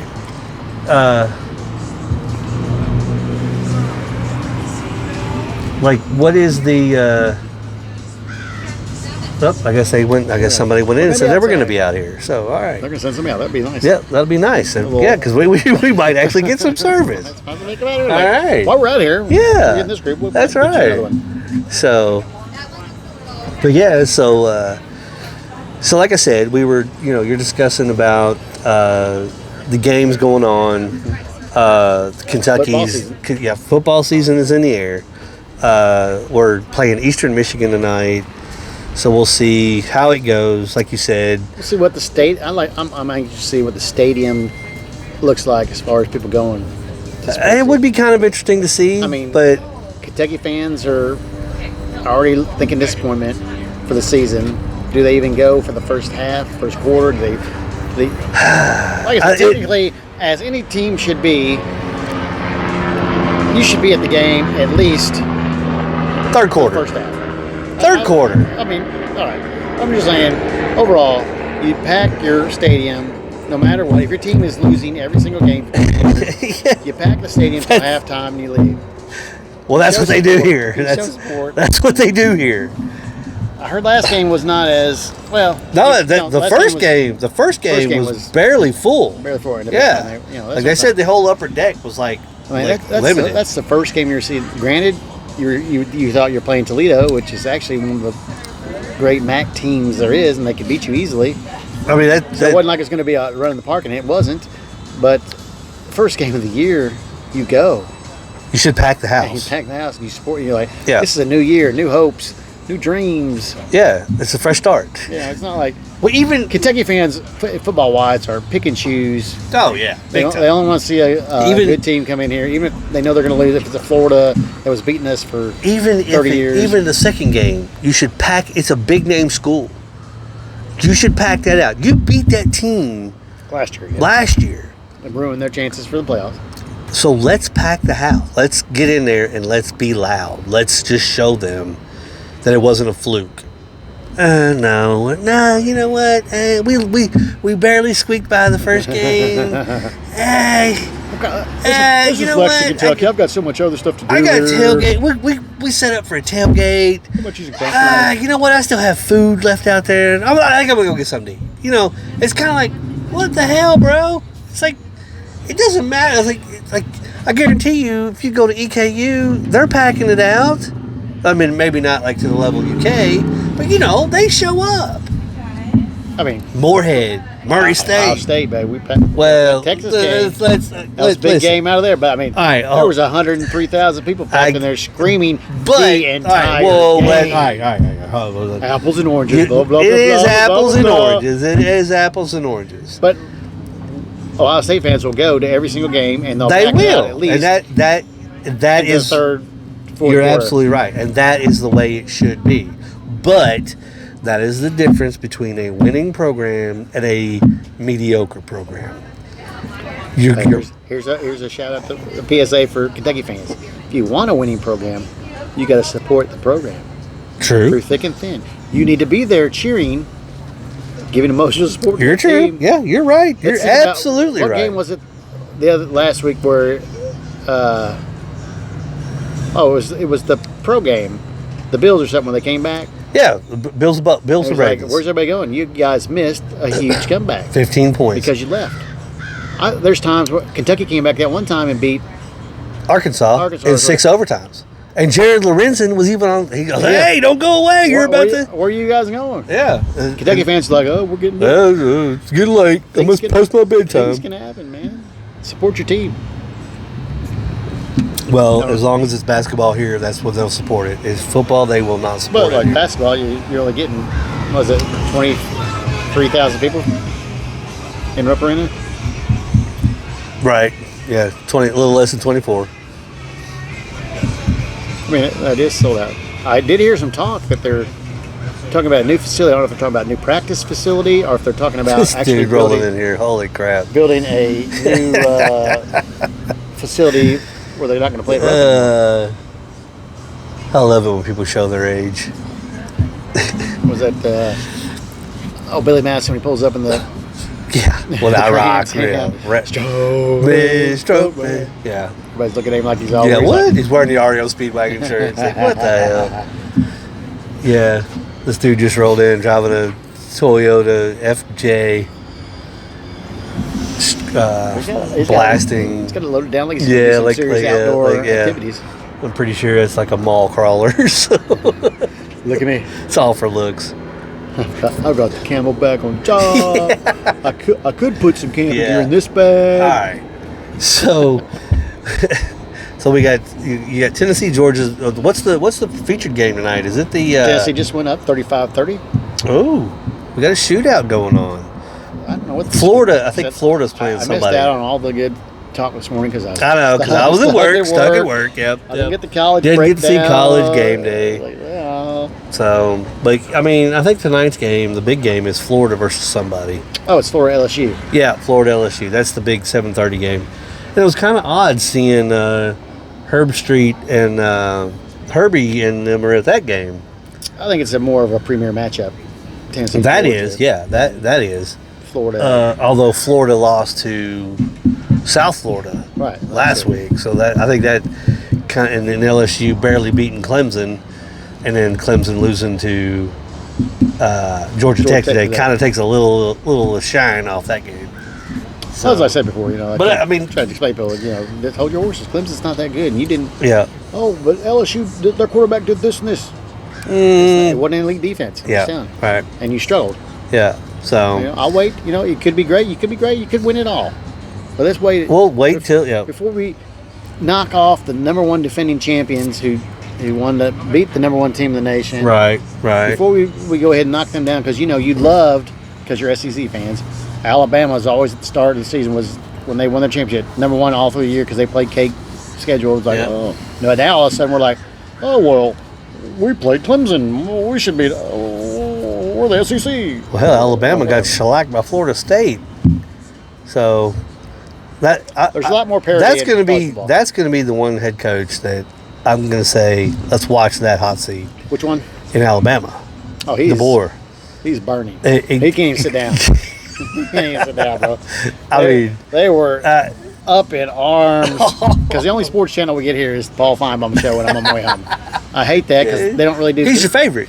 Come on. They don't do score updates. I've seen your shirt. You got Feinbaum. You got a Feinbaum. They don't talk about anything other than Alabama and Georgia. There's only people that call it. It's like a call-in show. It's almost like a Jim Rome without the Jim Rome type atmosphere.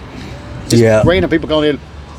Go Bama! Yay! Roll Tide! Roll! And they were fired up. Oh yeah. I listen to it just to I like to hear them. Oh yeah, they go off. I can't believe Paul. Our coach he's not the man, and blah, blah, blah, we need this and that. Yeah, it's funny. The team sucks, bro. It is funny.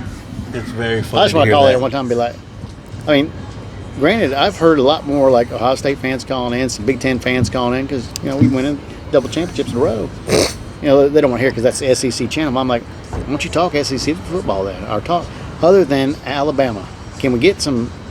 Talk about Vandy. Well, that's all that calls in though. That's what I'm saying. It's like the Alabama calling show. Yeah, and the Alabama fans. Like, that's why I can't stand it. That's why I can't stand it. It's like if you're going to talk SEC, if you're going to call yourself SEC Nation, SEC Show, talk SEC. Yeah. Don't talk. I mean, Alabama.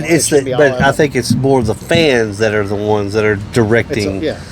If somebody Ohio State calls in, that would be hilarious. They get all uptight, like why is this Big Ten guy calling in the SEC? They need to worry about we're the SEC. It just means more.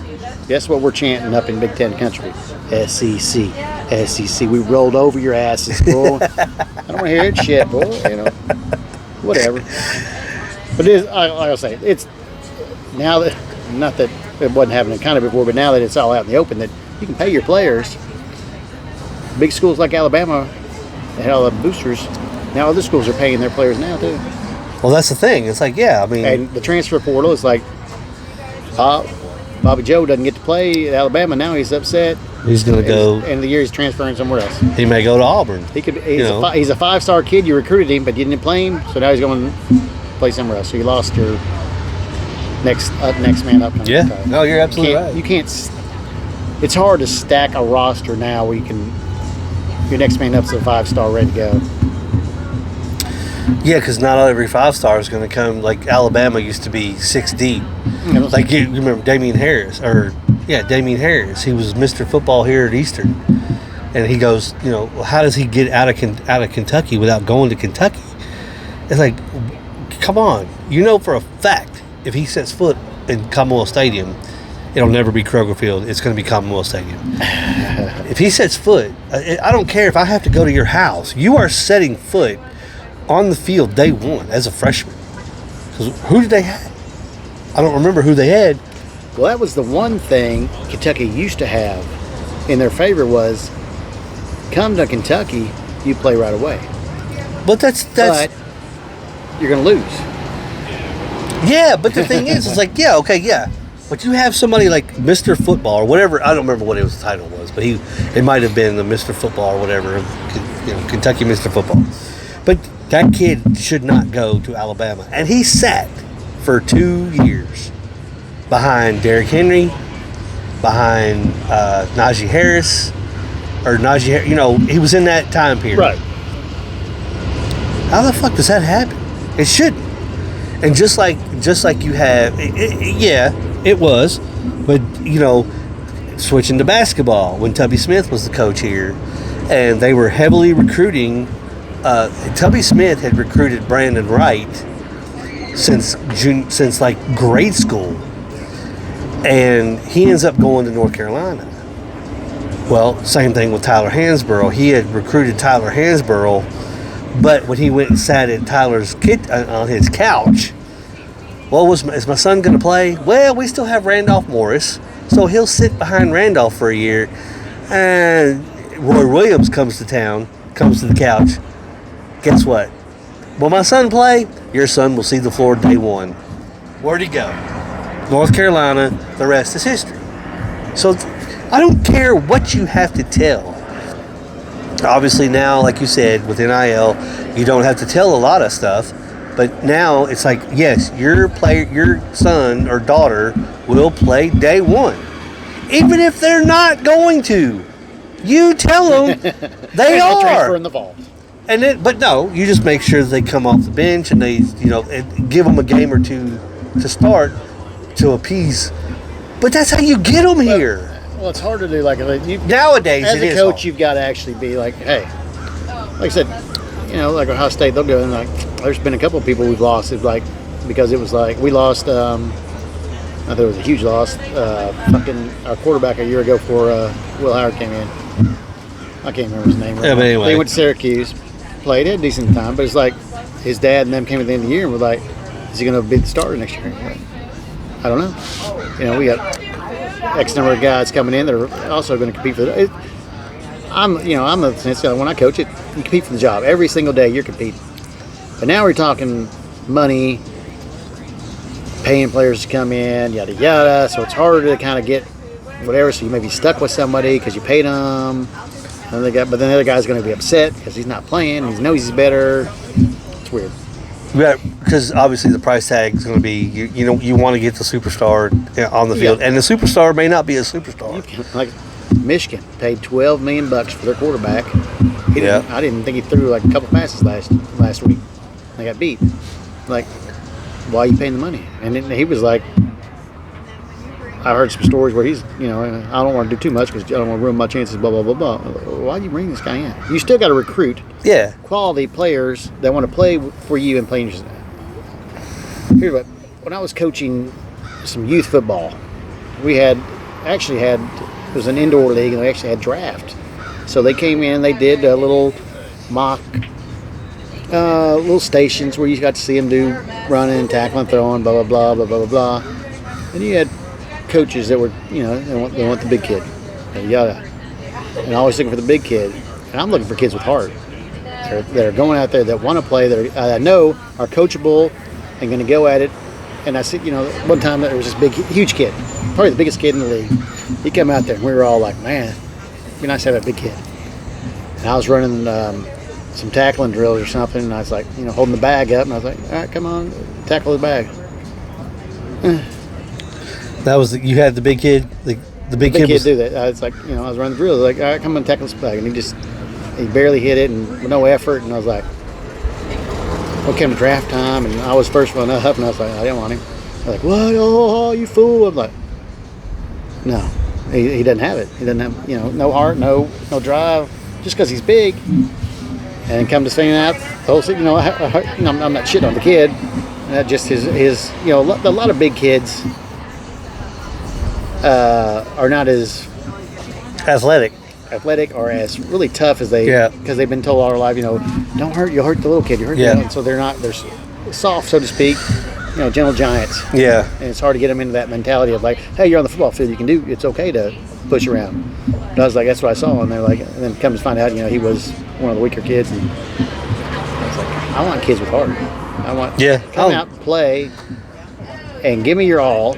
We may not be the most athletic per se best kids, but if you're fundamentally sound and go all out, you can win. That's one of the things, I'm going to proud papa moment here, because that's one of the things every coach that I've ever talked to about, we call him slow count, but it's my son Zach, plays baseball. He's playing for Lafayette, and every coach from little league T-ball to little league to whatever, they have always said to me, I wish I had 9 Zachs.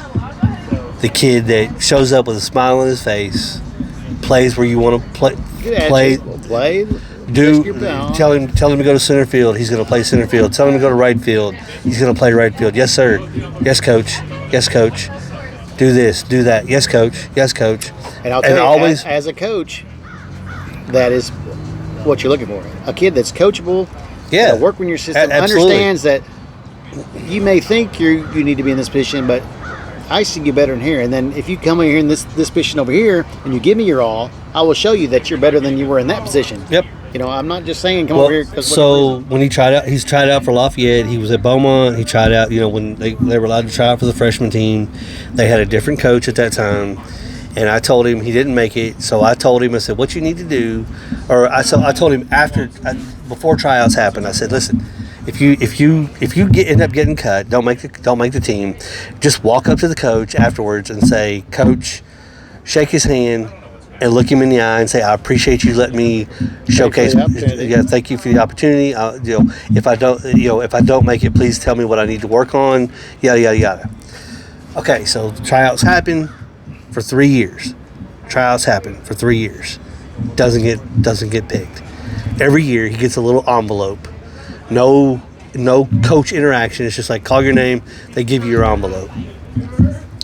And in it was, sorry you didn't. And it's, you need to work on hitting, fielding, the bait. It's just that cookie cutter.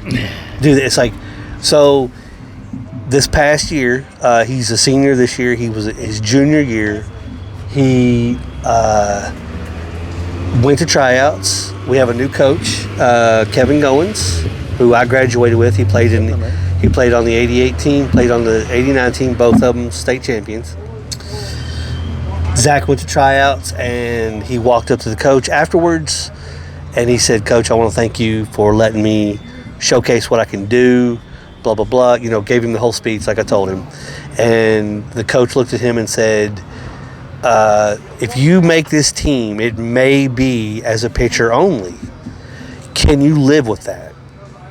And he looked at the coach square in the eye, and I'm getting goosebumps thinking about this. I'm kind of getting a little misty here. He looked at the coach, and he said, "Coach, as long as I get to call myself a Lafayette General, I don't care what I have to do." That right there, look, so that right there, I think, adhered him to the coaching staff. And I guarantee you, like I said, as a coach, every coach I've talked to since he joined the team has been like, "Your son, I wish I had more of him. Like, I would take a whole team. We may lose every game, exactly, but I will take the kid with heart, the kid that wants to be there, is going to put forth the effort, is coachable. Number one, very important, is coachable. Be able to listen. You think, kids at that age, they think they know, and like, I'm going to be the superstar pitcher, blah, blah, blah. Well, maybe you're not, Football is like, whatever size, whatever you think you are, you're this guy. All right, I'll put you on the line. Oh, I don't want to be a lineman. I keep telling kids, that was the hardest position I had to fill, because they're always whining about that until you explain it. It's like, you are the most important person on this line. Yeah. The quarterback is not more important than you. The running back is not more important than you. The receiver's not more. If it doesn't happen up front, right, the whole thing doesn't work. Yeah. And that's what your mentality you got to have. It's like, you will see. I mean, there's linemen in the NFL that make millions of dollars. Mm-hmm. You may not be the big brand name that everybody knows, but every coach is looking for a good lineman. Well, I mean, think about when Rex Ryan was coach of the Jets. They drafted Dick Mangold, the center, as a number one pick in the first round. It's like they built the offensive line around him. I don't understand why more coaches aren't like that, especially in the NFL. It's like, you need an offensive line, and they don't want to do it. It's like, I want to pay this guy. Like, well, you can pay Joe Burrow and you can pay Chase, but if you ain't got a line and Burrow doesn't have time to throw to Chase, what's the purpose? You got to. Team should be based. It should be. You should go line first. Once you got a line, even a mediocre quarterback can make you look good. You can make a quarterback look good. That's what I was just getting ready to touch on that, because it's one of those situations where if you had an offensive line, let's say you drafted, I don't know, take the number one right tackle or left guard, right guard, center. If you drafted the first overall pick, those right guard, center, left guard, if you drafted those three guys number one, and then you had your, all going on the outside, and then after you drafted, let's say, come around second round, third round, take your quarterback. I mean, obviously you're not going to have 5 picks in the first 2 rounds, but you get what you get what I'm saying. You got to build. Do you not think that if you put a number 1 draft pick, well, Jesus Christ, your boy, Ohio State, Orlando Pace, Hall of Fame career. Pancake King, baby. I mean, he drafted by the Rams. Kurt Warner was his, like, hello. That's a perfect example right there. You take him. I mean, can you imagine? But of course, I mean, he's your edge protection. But if you have a decent first three center, and then you come out later and you have like maybe your next like 3 years later you take a first round edge protector. You know what I mean? I mean, yeah, I'm with you. It's like if I'm the Bears general manager, I'm not looking at a Caleb Williams, or I might be looking at a line. Let's get the line set, and then let's get a quarterback. Here's, you got Justin Fields in. Him and Justin Fields is the same quarterback. I'm sorry. I mean, Justin Fields. Caleb Williams may have more arm strength, but same quarterback. Fields needed more intelligence as far as where to go with the ball, blah, blah, a little impatient, blah, blah, blah, but athletic as fuck. But he never had a chance because there was no offensive line. So then you're going to blame him when he was actually your most productive player anyways because he's running for his life back there. But maybe if you had an offensive line, he might look better. That's what I'm saying. You know what I'm saying? Yeah. If I've got time to throw the ball, or I've got time to survey the field, find the read. That's great. So this is the thing I always say. It's like you always talk about quarterback. Everybody wants a quarterback. Like, this is the greatest quarterback of all time. What made him great? Who's the greatest quarterback of all time? Just anybody that you're talking for your team. Like Caleb Williams. Let's just say Caleb Williams is such a great quarterback. Come in. Aaron Rodgers, such a great quarterback. What made him great? Was it his ability to throw the ball? I mean, most quarterbacks can throw the ball. Yeah, there's a reason why they're a quarterback. There's a little bit of intelligence and how to read. A lot of quarterbacks can read defense. Yep. The key is your offensive line. Yeah. If your offensive line is shit, and Rodgers came in, and let's take Tim Couch for example. Yep. Cleveland Browns. Great. Great quarterback, smart. He was good here at Kentucky. It was a system. It was a system. Goes to the Browns, has no offensive line, and looks like a fucking idiot, and gets killed, and is out of the league in whatever couple years, and everybody's like, oh, he wasn't that. He's a bust. Was he? I mean, he ended up being a bust in the sense of the word, but if he'd have gone somewhere with the offensive line, could look great. So you could plug a quarterback into a system. So I'll throw you one even better. The Oakland Raiders, with John Gruden as their quarterback, the Super Bowl team. I mean, Rich Gannon was your quarterback, a journeyman backup. He finally became a starter with the Raiders. The offensive line was fucking phenomenal. You had Lincoln Kennedy. These quarterback looks great. These guys were over 6'5", 6'6". I mean, Jesus Christ. Wisniewski. You had the offensive line was fucking phenomenal. Just break in here. Georgia just scored. It's now 38-38. 2 minutes left. Ooh. But so that's like I said. Go back to your second favorite teams, the Redskins, the Hogs. The Hogs. Love the Hogs. So you have the Hogs as the offensive line, and you have Joe Theismann as your quarterback for years. 4 years. And then you replace him with Mark Rippon. Neither one of them, I mean, obviously, yes, because of their offensive line, they are Hall of Famers. I don't know about Rippon, but I know Theismann's a Hall of Famer. I don't know about Mark Rippon. But Mark Rippon, come on. He beat Jim Kelly. I mean, you see these games like where some team you think, oh, that's a big upset. It's like, well, was it? No. And like a quarterback. Like I said, there is some skill involved as far as reading. If you can read fast and know what you're thinking a bit, but most quarterbacks once you get to the NFL level, have all got similar arms. But why do you think? Okay, you had what was his name? Riggs. He was a running back. Come on. You had the Hogs blocking for you. Really? You had Art Monk. I mean, Riggs was good. He was. I'm not taking anything away. I'm not taking anything away from him. But once you had that hole open, he was a bulldozer. But come on, man. You had the biggest guys making way for you, opening up tunnels. And you had Art Monk. You had, and the defense was great too. But I mean, yeah, you're absolutely right. Like, it all starts with offensive line. If you're gonna draft, defensive line, offensive line. If you're gonna be a general manager of an NFL franchise or even a college, they're bringing in general managers now in college. I would recruit offensive. Andrew Luck is the general manager at Stanford. He is, yep. That's where his dad was a AD for a while. So that's where he played. So kudos to Andrew Luck. That's another guy playing for Indy. I think he was, he was kind of forced out a little bit. Just, okay, I'm beat down, man. He got way beat down. And then, of course, Peyton comes in and does what he does. That's the one thing about being touted great in college is you already know you're going to the shittiest fucking team. Yeah, well, Eli says, "Oh, I ain't playing for the Chargers. I'm playing for the Giants." Yeah, I mean, I'm with you. It's like if you draft an offensive line, at least right guard, center, left guard, those three anchors right there, I think you're going to be fine. And then next, you can survive with a mediocre quarterback, and he'll look acceptable. You can call him a look at Joe Flacco. He's a whatever. Yeah, whatever. If you got a line, if I got all day to sit back there and pick apart the defense. I mean, Trent Dilfer with the Baltimore Ravens won a Super Bowl. Come on, that offensive line.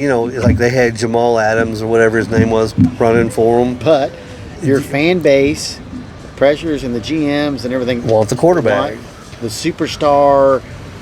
Splash, big name, and that's fine. You pick up a great receiver that can actually run routes and has speed to get open. Well, your quarterback doesn't have time to throw it to him.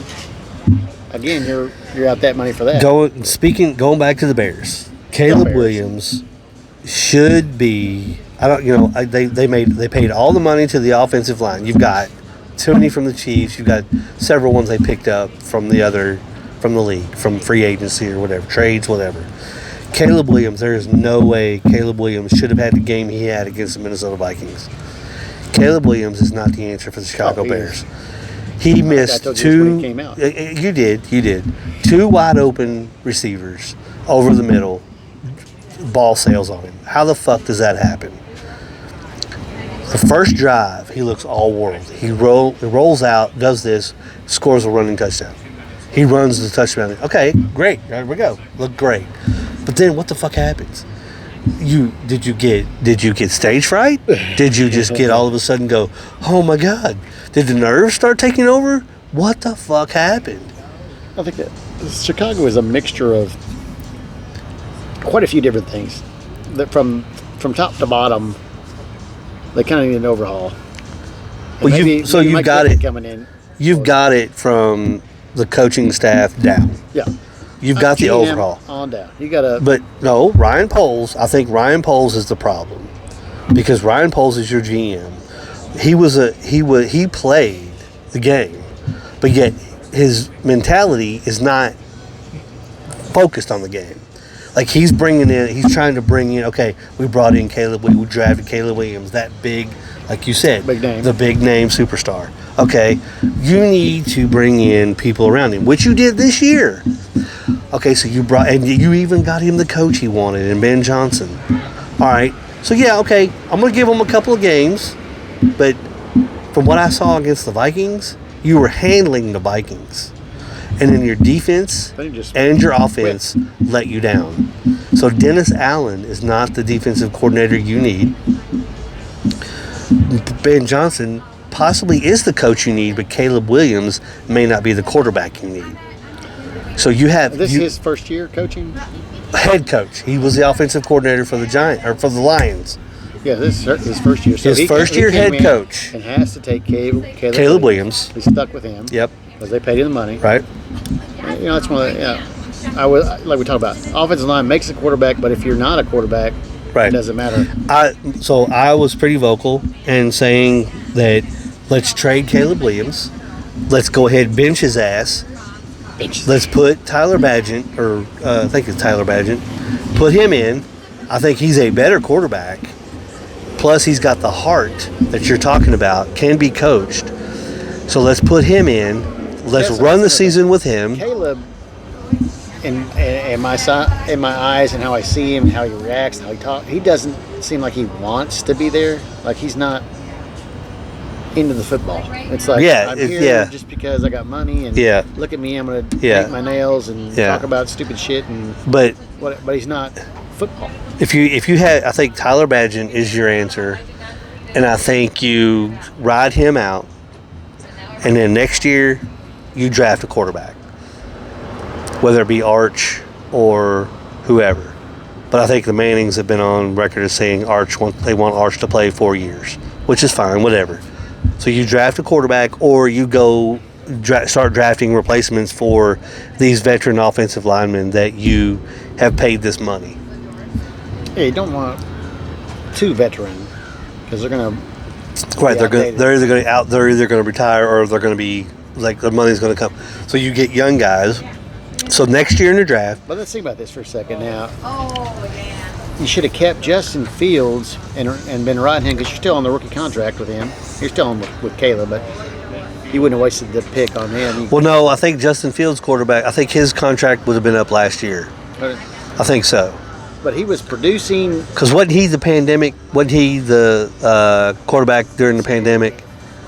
Has he been in the league, 3-4 years? I think he's been in 4 years. So last year would have been the end of his rookie contract. But all this time, like when he got there, they didn't have anything. The next year, that you didn't build up anything for him. No, they did. They got DJ Moore. That was it. That was it. And like I said, then you go out and get Caleb, and Caleb's not the guy. Everybody was high on him. It's kind of like Sanders. Everybody was high on him just because of the name, and like, oh, look what I can do at Colorado. But you didn't play nobody, number one. Right. Number two, you still lost some games. Yeah. Blah, blah, blah. Didn't win your bowl game. And the attitude. Yeah. And the arrogance, and it's like, I don't want that in my locker room. No. I don't want that. I don't want the fact that you don't really want to play football. You just want to be showcased. And Yep. Look at me. I'm on TV. I'm wearing my watches. I can't stand it. Yeah. No. He's yeah. not the guy. No. And you're seeing it. And he's now he's third string at the fucking with the Browns. Yeah. I mean, Flacco because he couldn't do nothing in preseason and practice. But Flacco, for what look what he did 2 years ago. He's solid. I mean, he led you to the playoffs. Technically, he's probably been somewhere and not been released as a journeyman all this time. It's like everywhere he goes, he produces. He's solid. Well, he brought the Browns to the playoffs. That year, the first year he was there. They lost to Houston, but that's because they had C.J. Stroud. That was that whole, blow up that the Houston Texans had. Oh my God! Let me just tell you what happened. Tennessee wins. Or just a replay. I can't. That was a replay. Okay. I saw they were showing a replay of last time I beat Georgia with a Hail Mary because it was down to the end. I was like, that was like. In the end zone, threw it up, and they just tapped around. You got a little heart stopper there going on. Yeah. Right now, Tennessee is driving. 34 seconds left. 2nd and 7. Score's tied up 38-38. And they're trying to get in the field goal range here. We'll see what happens. Where are they at on the field? They on the Tennessee side? They on their side or the Georgia side of the ball? 25-yard line, I think. I know it's got to be not 25-yard line. Let's pick it. Doesn't say what's on yet. Oh, okay. All right. Look at the crowd all going. This girl's like, okay, recoup. Here we go. 2nd and 7. 34. They got. It looks like 3 timeouts left. With 34 seconds. That's a lot of time. 2nd and 7. That's a lot of time. They were like I saw. This is great visual thing. He cut off. They were actually almost. He cut off going live for this, folks. They're almost in field goal range. They're like a few yards away from where the guy should be for kicking. Oh, all right. So we'll see. Could be an upset in the Brewing. That would be because Georgia's ranked number 6, I believe, and Tennessee is 15th. So yeah, that would be a huge upset. Ooh, there it is. Uh-oh. They're got down there. They're within range. Oh. I do like Heupel. He is a good coach. He is a good coach. But yeah. And I'm actually liking the young quarterback they got. They traded Aguilar. The stupid guy that lost millions to go to UCLA. And lose it. Yeah, so USC was playing. It's in a delay, or was in a delay. I don't know about now, but Purdue. Yeah, so I think they just started a minute ago. So yeah, so that'll be the Lincoln Riley watch is going to be kind of interesting to see what happens with them. I'm going to say joining the Big Ten might have been a death sentence for that, because I don't know that you're going to get the kind of recruits to go out to California. I think it was somehow ended up being a kind of a package deal. We got USC, UCLA, Washington. came with them. Then we got Washington and Oregon. Yeah. But UCLA was like, eh. I mean, UCLA had been relevant for a few years now. Okay, back 80s, whatever. It was like, eh. USC actually used to be relevant more than they are, but they're still a brand name they can pull some kids into. Yeah, I think the last time UCLA was relevant was Troy Aikman, maybe. Well, the end of your Caleb Williams. No, that was USC. USC, yeah. UCLA was Troy Aikman, so yeah. So yeah, USC, yeah. Caleb Williams winning the Heisman and then falling flat like they did the year after. That was kind of the thing that surprised me about the Bears. It was like, why did you decide to take him after he deflated the next year? Obviously, the defense wasn't what it was supposed to be. It's like, yeah, I get that, but come on, the offense, yeah. So doesn't matter doing your offense. Yeah. So I was kind of. I mean, I'm not saying they should have taken Jaden Daniels but I don't know. I like getting a lot of hype. The sad thing is, I think it's ESPN hypes one kid up. Like, it's the media. Right now, they're all about, from the start of the year, it's all been Arch. And that, that puts a lot of pressure on the kid anyways. His name puts a lot of pressure on him. The name alone is pressure enough. And you're going to be like, oh, he's great, and he's just been sitting back. If he was that great, he'd have been playing. And I do like the family stance on it, is saying, no, he's going to do his dude. He's not going to be thrust into it. We want him to work his progression. We don't want him to be ice. Work his way. Work his way up, earn the spot, and all that stuff. So, but you know as well as I do, like you said, we've been talking NIL. That kind of stuff's going to take some, Facebook Live. What? You on a podcast, bro? Who's that? It's Buckeye Alley. Hey, Buckeye Alley, what's up? I'm on the podcast. Yay! What's up? What are you doing? We out here on the podcast. It's Buckeye Sarah. Hey, Buckeye Sarah. Wait a minute. Is she a Buckeye fan? Is Sarah a Buckeye fan? Better be. No, we can't call her Buckeye Sarah. Allie, I'll give you Buckeye Alley, but I'm not giving Buckeye Sarah. I'm the biggest Buckeye Alley there is. Oh, you are the biggest Buckeye Alley there is, but we got to do something about the White Claw. I love that green apple White Claw. No, we got something for you. We're going to get you switched off the White Claw. Beer. It ain't no beer. We got it's just like a White Claw, but it's a seltzer. Seltzer? It's a seltzer. We got you. But yeah, we can't call Buckeyes. You ain't interrupting nothing. Love you. Well, we can't call. We ain't calling Buckeye. Right. I tell my daughter I love her all the time. Tell Sarah she got to come up with another name rather than Buckeye Sarah. Okay. What team do you like? Kentucky. Oh damn. Terrible.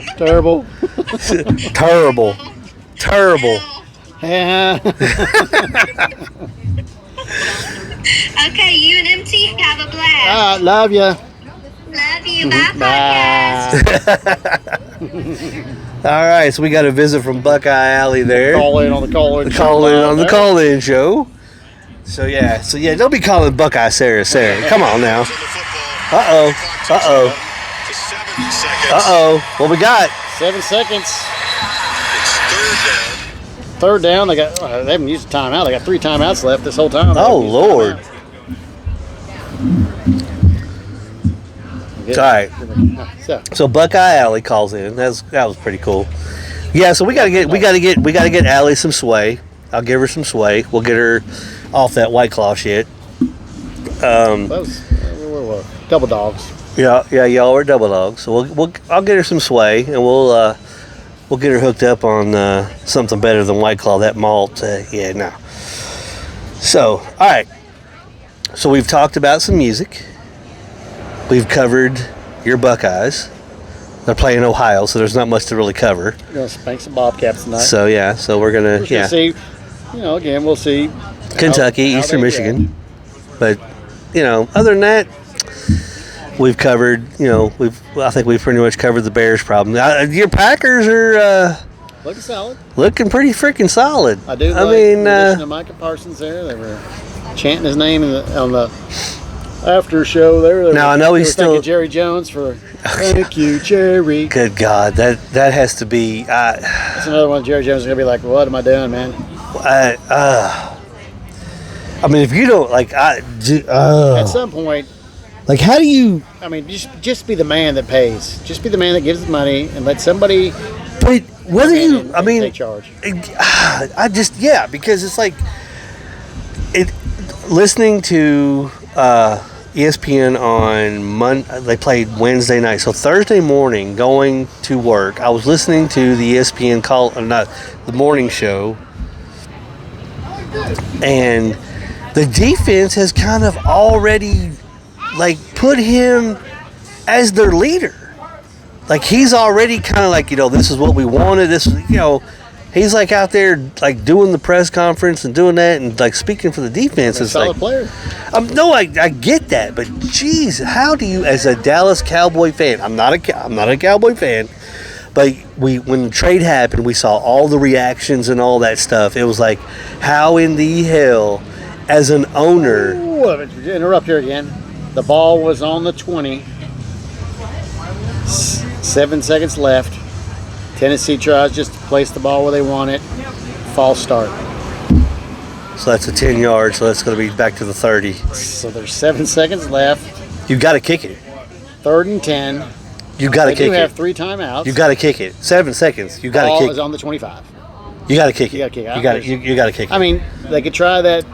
If it's not the right hash, you can still do a quick little hash and timeout. But you got to kick it. You got to kick it. So what the kicker is out there. So all right, so there we go. We got intense moments here. Intense moments, folks.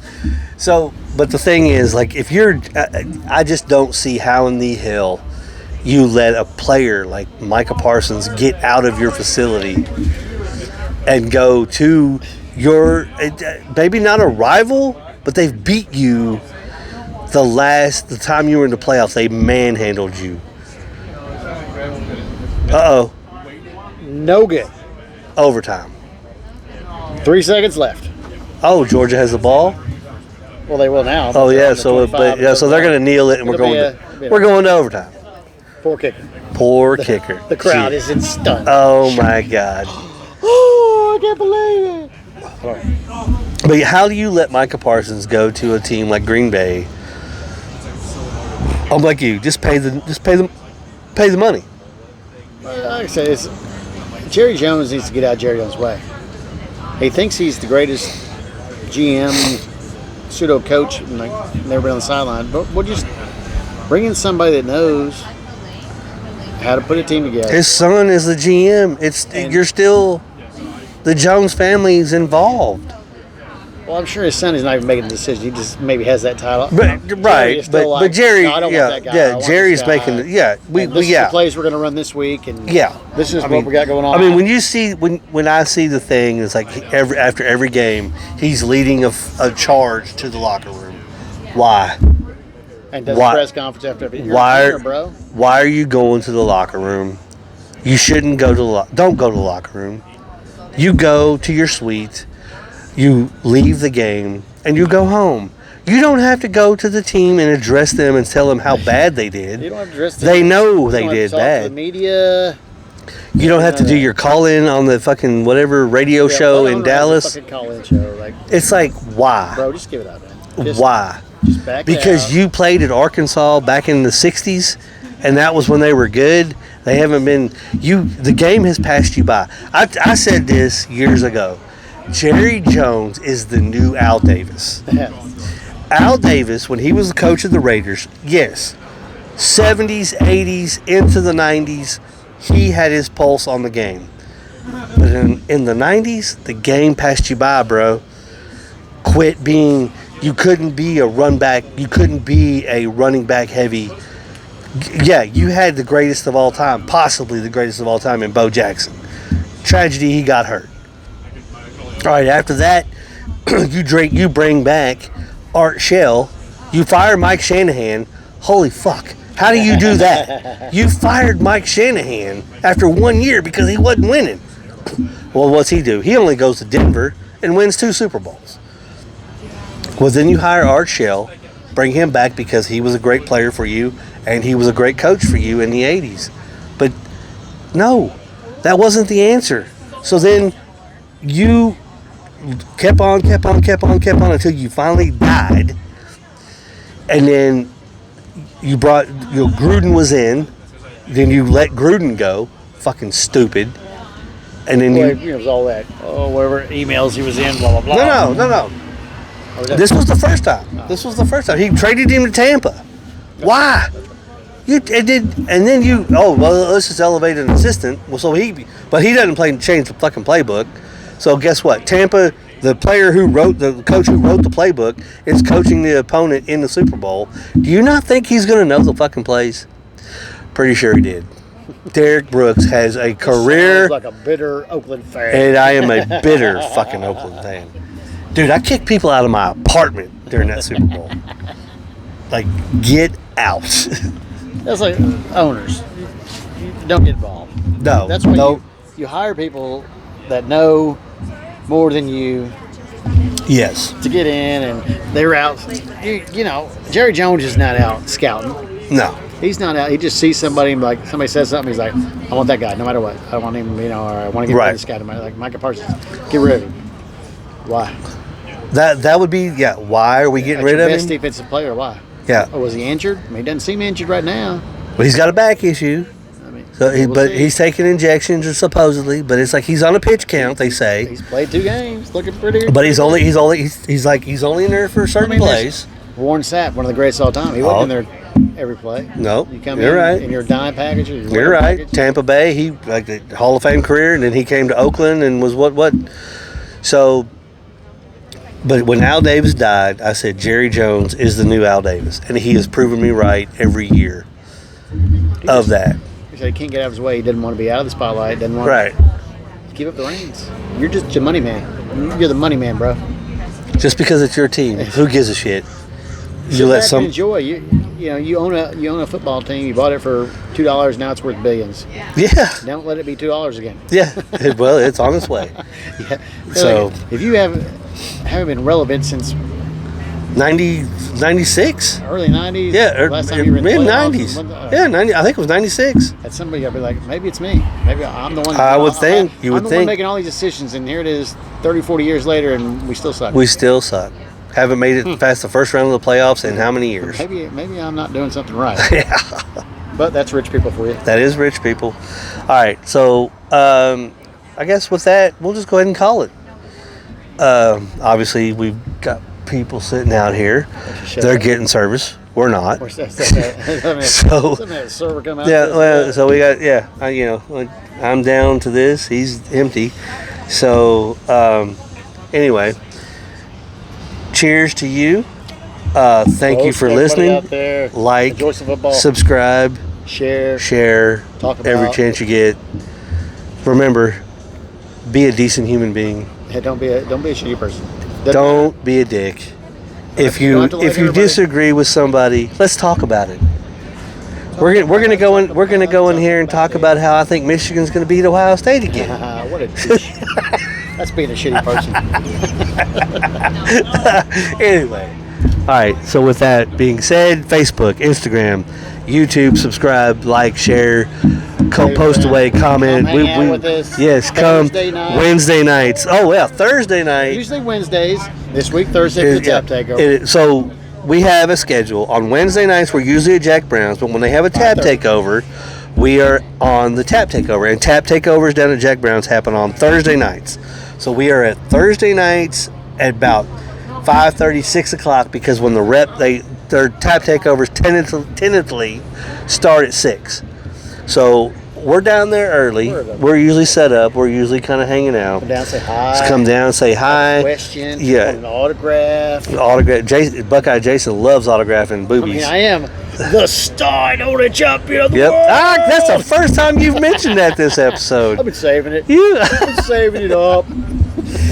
So yeah, and then Saturdays we are usually here. We haven't been here for the last couple of weeks because just the college football atmosphere. We didn't know what what it's like. So Fridays, or Thursdays for tap takeovers, we are at Jack Brown's. Wednesdays, we are at Jack Brown's. Saturdays, we are here at Mr. Brew's Tap House on the patio.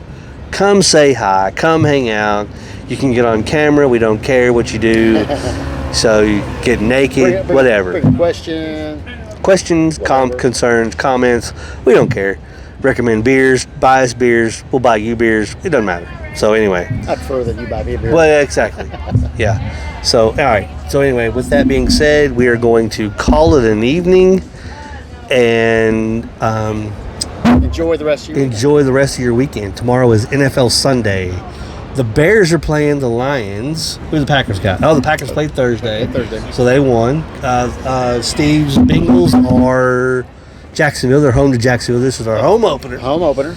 And then I don't know who the Bills have. Oh, the Bills have the Dolphins, I think. Should be a win. And then Turnbuckle Tim's Ravens. I'm not sure who they have. But anyway. So the Bears have the Lions. We're going to see what Caleb Williams can do. I'm pretty sure that if this game is, I think this is going to be your telltale sign of whether or not he's the future. And if this game is a loss, I think you need to start looking at other alternatives. You would like to think they would, but they'll probably... Because he's on a 3-year contract, so it's going to be... But you need to start in the back. If I'm Ben Johnson, in the back of my mind, I'm looking at next year's draft going, who can I get? Now, granted, if we finish 4-12 again or whatever it is, we got first 3 picks, then, by God, you better take a decent quarterback. Or maybe an offensive line like we talked about. All right, with that being said, Brewery Boys signing off. We are out. Prost.